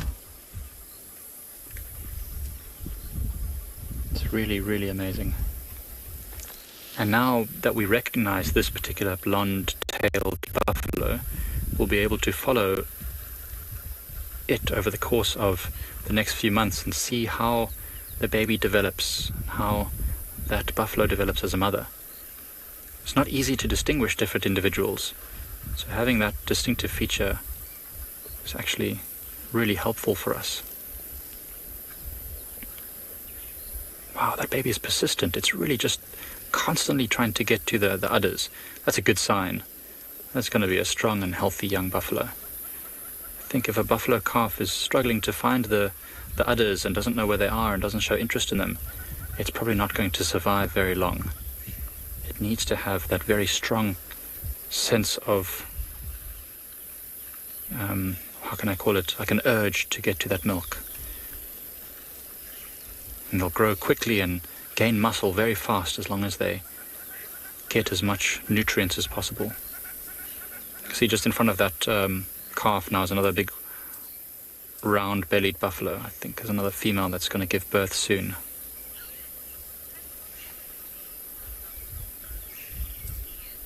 Ian, I've never seen a buffalo birth before. This is about as close as I've ever come before. Seeing the afterbirth still hanging out there means that this birth happened, I'm sure, less than an hour ago. It won't take long for that afterbirth to get hooked on something and fall out or be pulled out, and then it'll be the end. And this buffalo is still wobbly on its feet, so definitely, I'd say, the last hour born. That's amazing. Maybe even sooner than that. Maybe even the last half an hour. Cannot see the other buffalo and calf anymore. They're still amongst the mud. And that one is, I think, almost as young, maybe it's a little bit older, but interestingly, its umbilical cord is very long and pink. So, still looks very fresh. Can you see that one there, Seb? If you look by the water, there's like that one clump in the water in the mud. There's a calf is behind all of them. You'll just see it now as the buffaloes move out the way. Just see its legs. I still haven't seen it drink any milk yet, though. In all the time we've been watching it, I haven't seen it king milk, so that's not a good sign. And the fact that the mother was protecting it or chasing the other buffaloes away even after it got thrown into the air with a horn from the other female. I don't know if she's maybe just an inexperienced mother, doesn't know how to properly entice its youngster to get to the milk and how to protect it.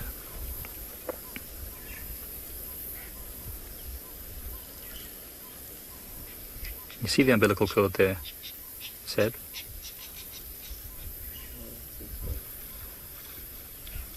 When it turns its body, you'll see it a bit better. So there's a different buffalo there swing at that calf.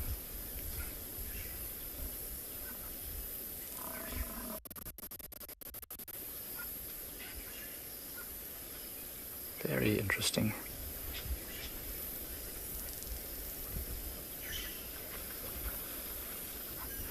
Right, so whilst we watch these buffaloes slowly head over the ridge and into the distance, we'll send you over to Andrew, whose leopard is now woken up.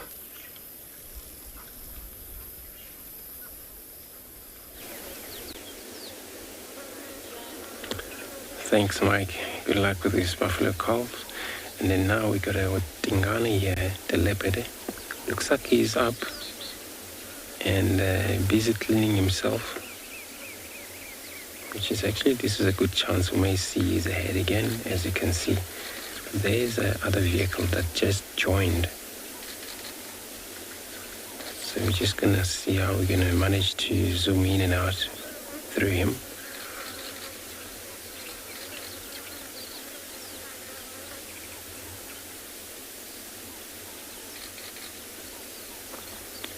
I'm not sure if he decided now to move somewhere else, because he's looking away and he's sitting up, not lying down anymore.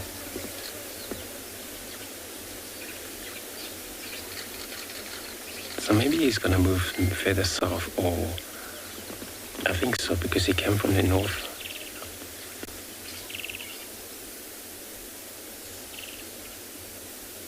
And when he does that, so the tongue itself, it's rough.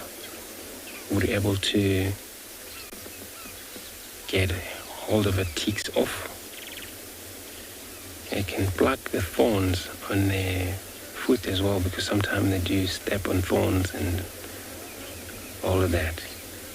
And by licking, and also they use teeth to do that under their foot pads, and we're able to pluck the thorn out if it's possible.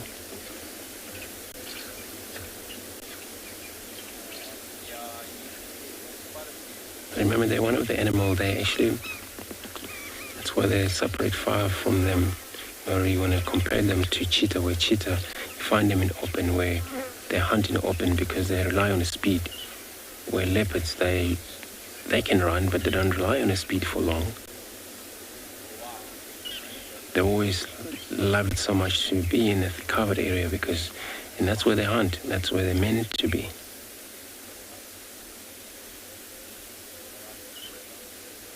And there's so much of a drainage line system here. Where we always, when you see them, you know, we lost them and they just went into this drainage line system, and it's just so wet for us to carry on with them. I'm so happy actually Ngala able to stay enough longer with us, not to go into a very thick area.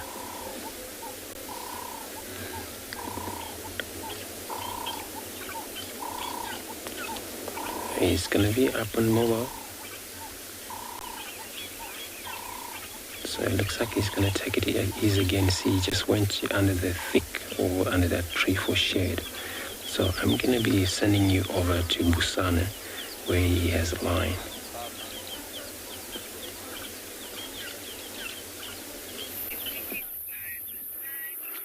Wow, it was really nice to see Andrew with that leopard. It looked like the leopard went to find more shade. And these lions, they still are moving around. I was hoping that they might find more shade earlier on, and after they get around. I think where they're going, it's perhaps they can smell the waterhole. It's not too far from where they are. I think by this evening, they will be around the waterhole and perhaps drinking water into that pen system where they're going. And it is why they still got their head up, because we didn't really expect to see lions in this heat of the day moving around. So have a look at the one at the back. He's got his eyes closed now. But they never put the head down.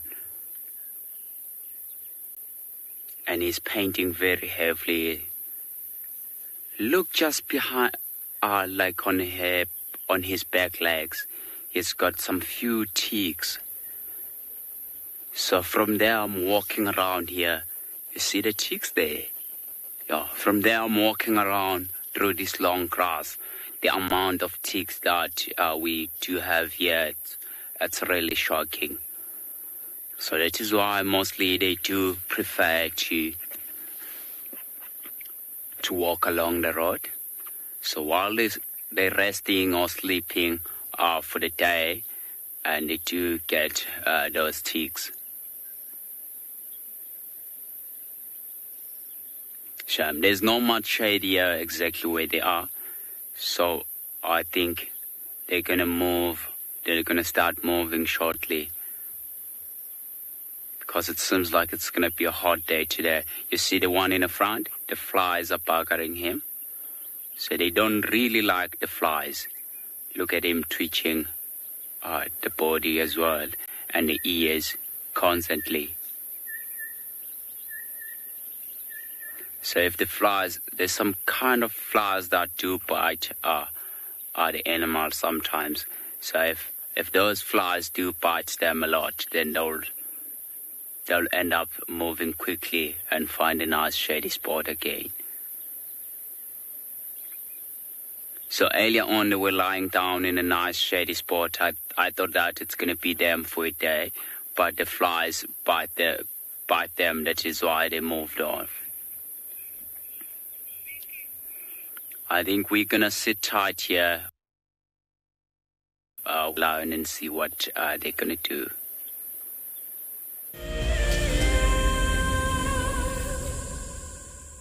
Join our Explorers program so we can keep on sharing nature with the world. For a monthly subscription, you will have the opportunity to win fantastic WildEarth expeditions, have access to an animal identification app, receive weekly highlights from our shows, and much more. All the money will go to keeping these live safaris on air, which in turn connects a global population with nature.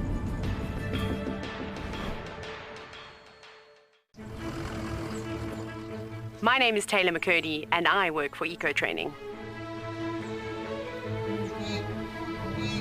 I love hearing from all of the viewers. However, I particularly enjoy those of you who have been watching for a few years. Your questions are just so advanced and they really get me thinking. If you'd like to ask a question on WildEarth, you need to register on our website. Once you've done that, head to the live safari page and submit your questions below the live feed.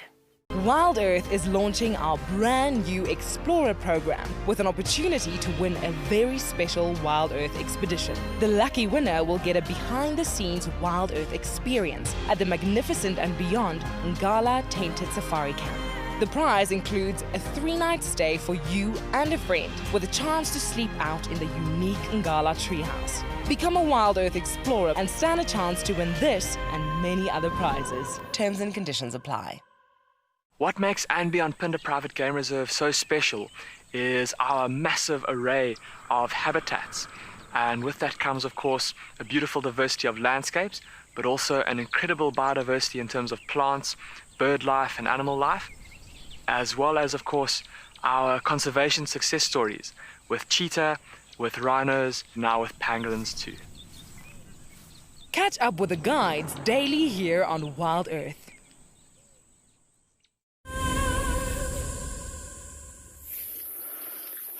Have a look how big his paws are. He's got very big paws. Can you see? You can't really see the claws sticking out. So lions, they do retract their claws. So you only see the claw marks or the claws on the tracks if it's chasing something. So they do like to keep those claws nice and sharp, so that if they come across with something, then they use those claws to grip whatever they caught.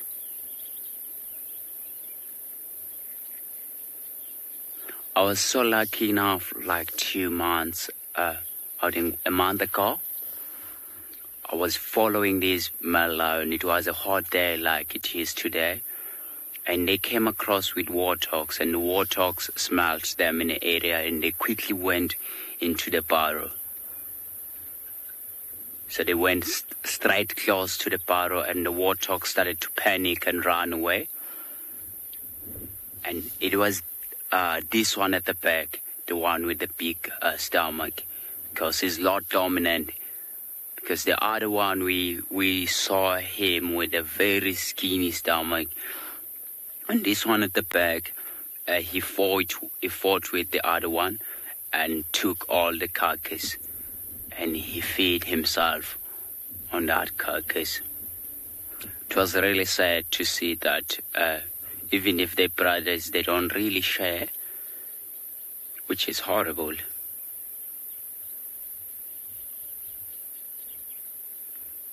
But when it comes to patrolling the territory, they do be together.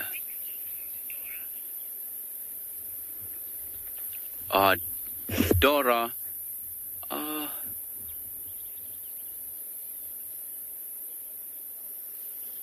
sorry, come again with the question. I missed the question. It's a little bit windy where I am right now.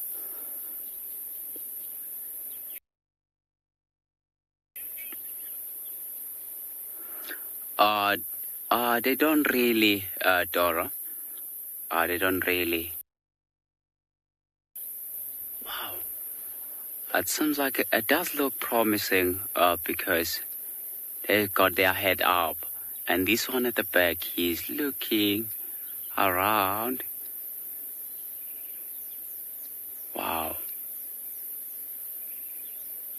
That's amazing. It seems like the one at the back is uncomfortable with the size of his stomach. And you can see that he's panting heavily than the one in the front. And he's got his mouth open.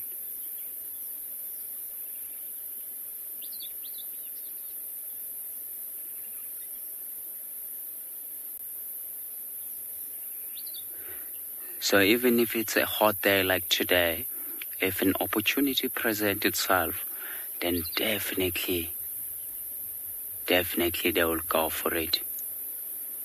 I have seen before.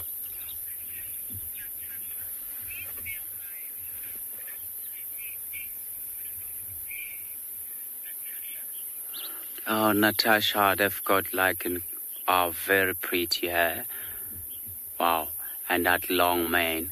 But my favorite one is the one in the front. Have a look, he's got like much dark mane and long mane. Look at this one in the back, twitching the tail. Flies. Look at him. So he's going to end up standing up and changing position.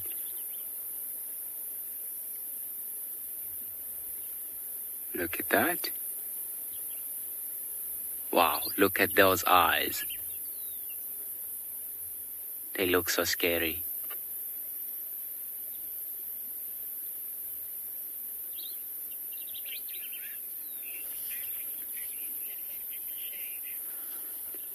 I think while we're sitting with these lions on the shade, and Andrew he's got that leopard again on a shady spot, so we're going to take you straight across to Andrew with the leopard on the shade.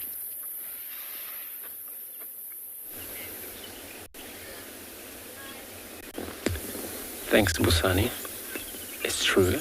I'm with these leopard on his shade over here, and as you can see now, when he's lying down, you can able to see his tummy that is not actually bad from last night.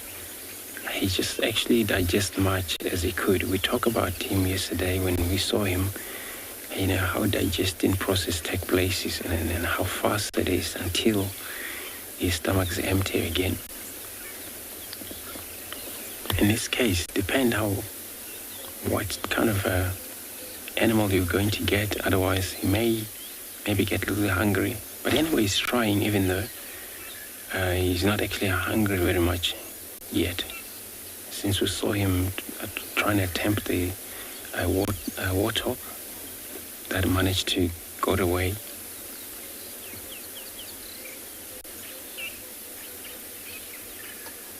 But it'll come in a time where sometimes leopards, they get very hungry, that sometimes you see them, you know, they eat grasses when they're hungry enough. And of course the reason they do that, they eat grasses, it's because of finally they got to throw out. So what happened, this acid in his tummy, it hurt them so much that they need to get rid of it.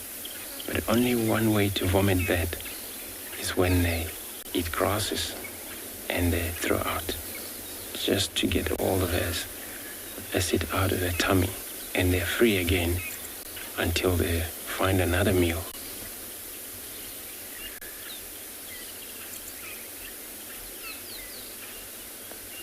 And I trust that maybe he would be around again this afternoon. Even though he would be disturbed, this is probably about when the shadow takes places and then he has to move, follow the shadow. If it's not shadow finding, which I doubt not, it's a plenty of wood and thicket out here. He would probably find himself comfortable, shadow to roost for the entire day.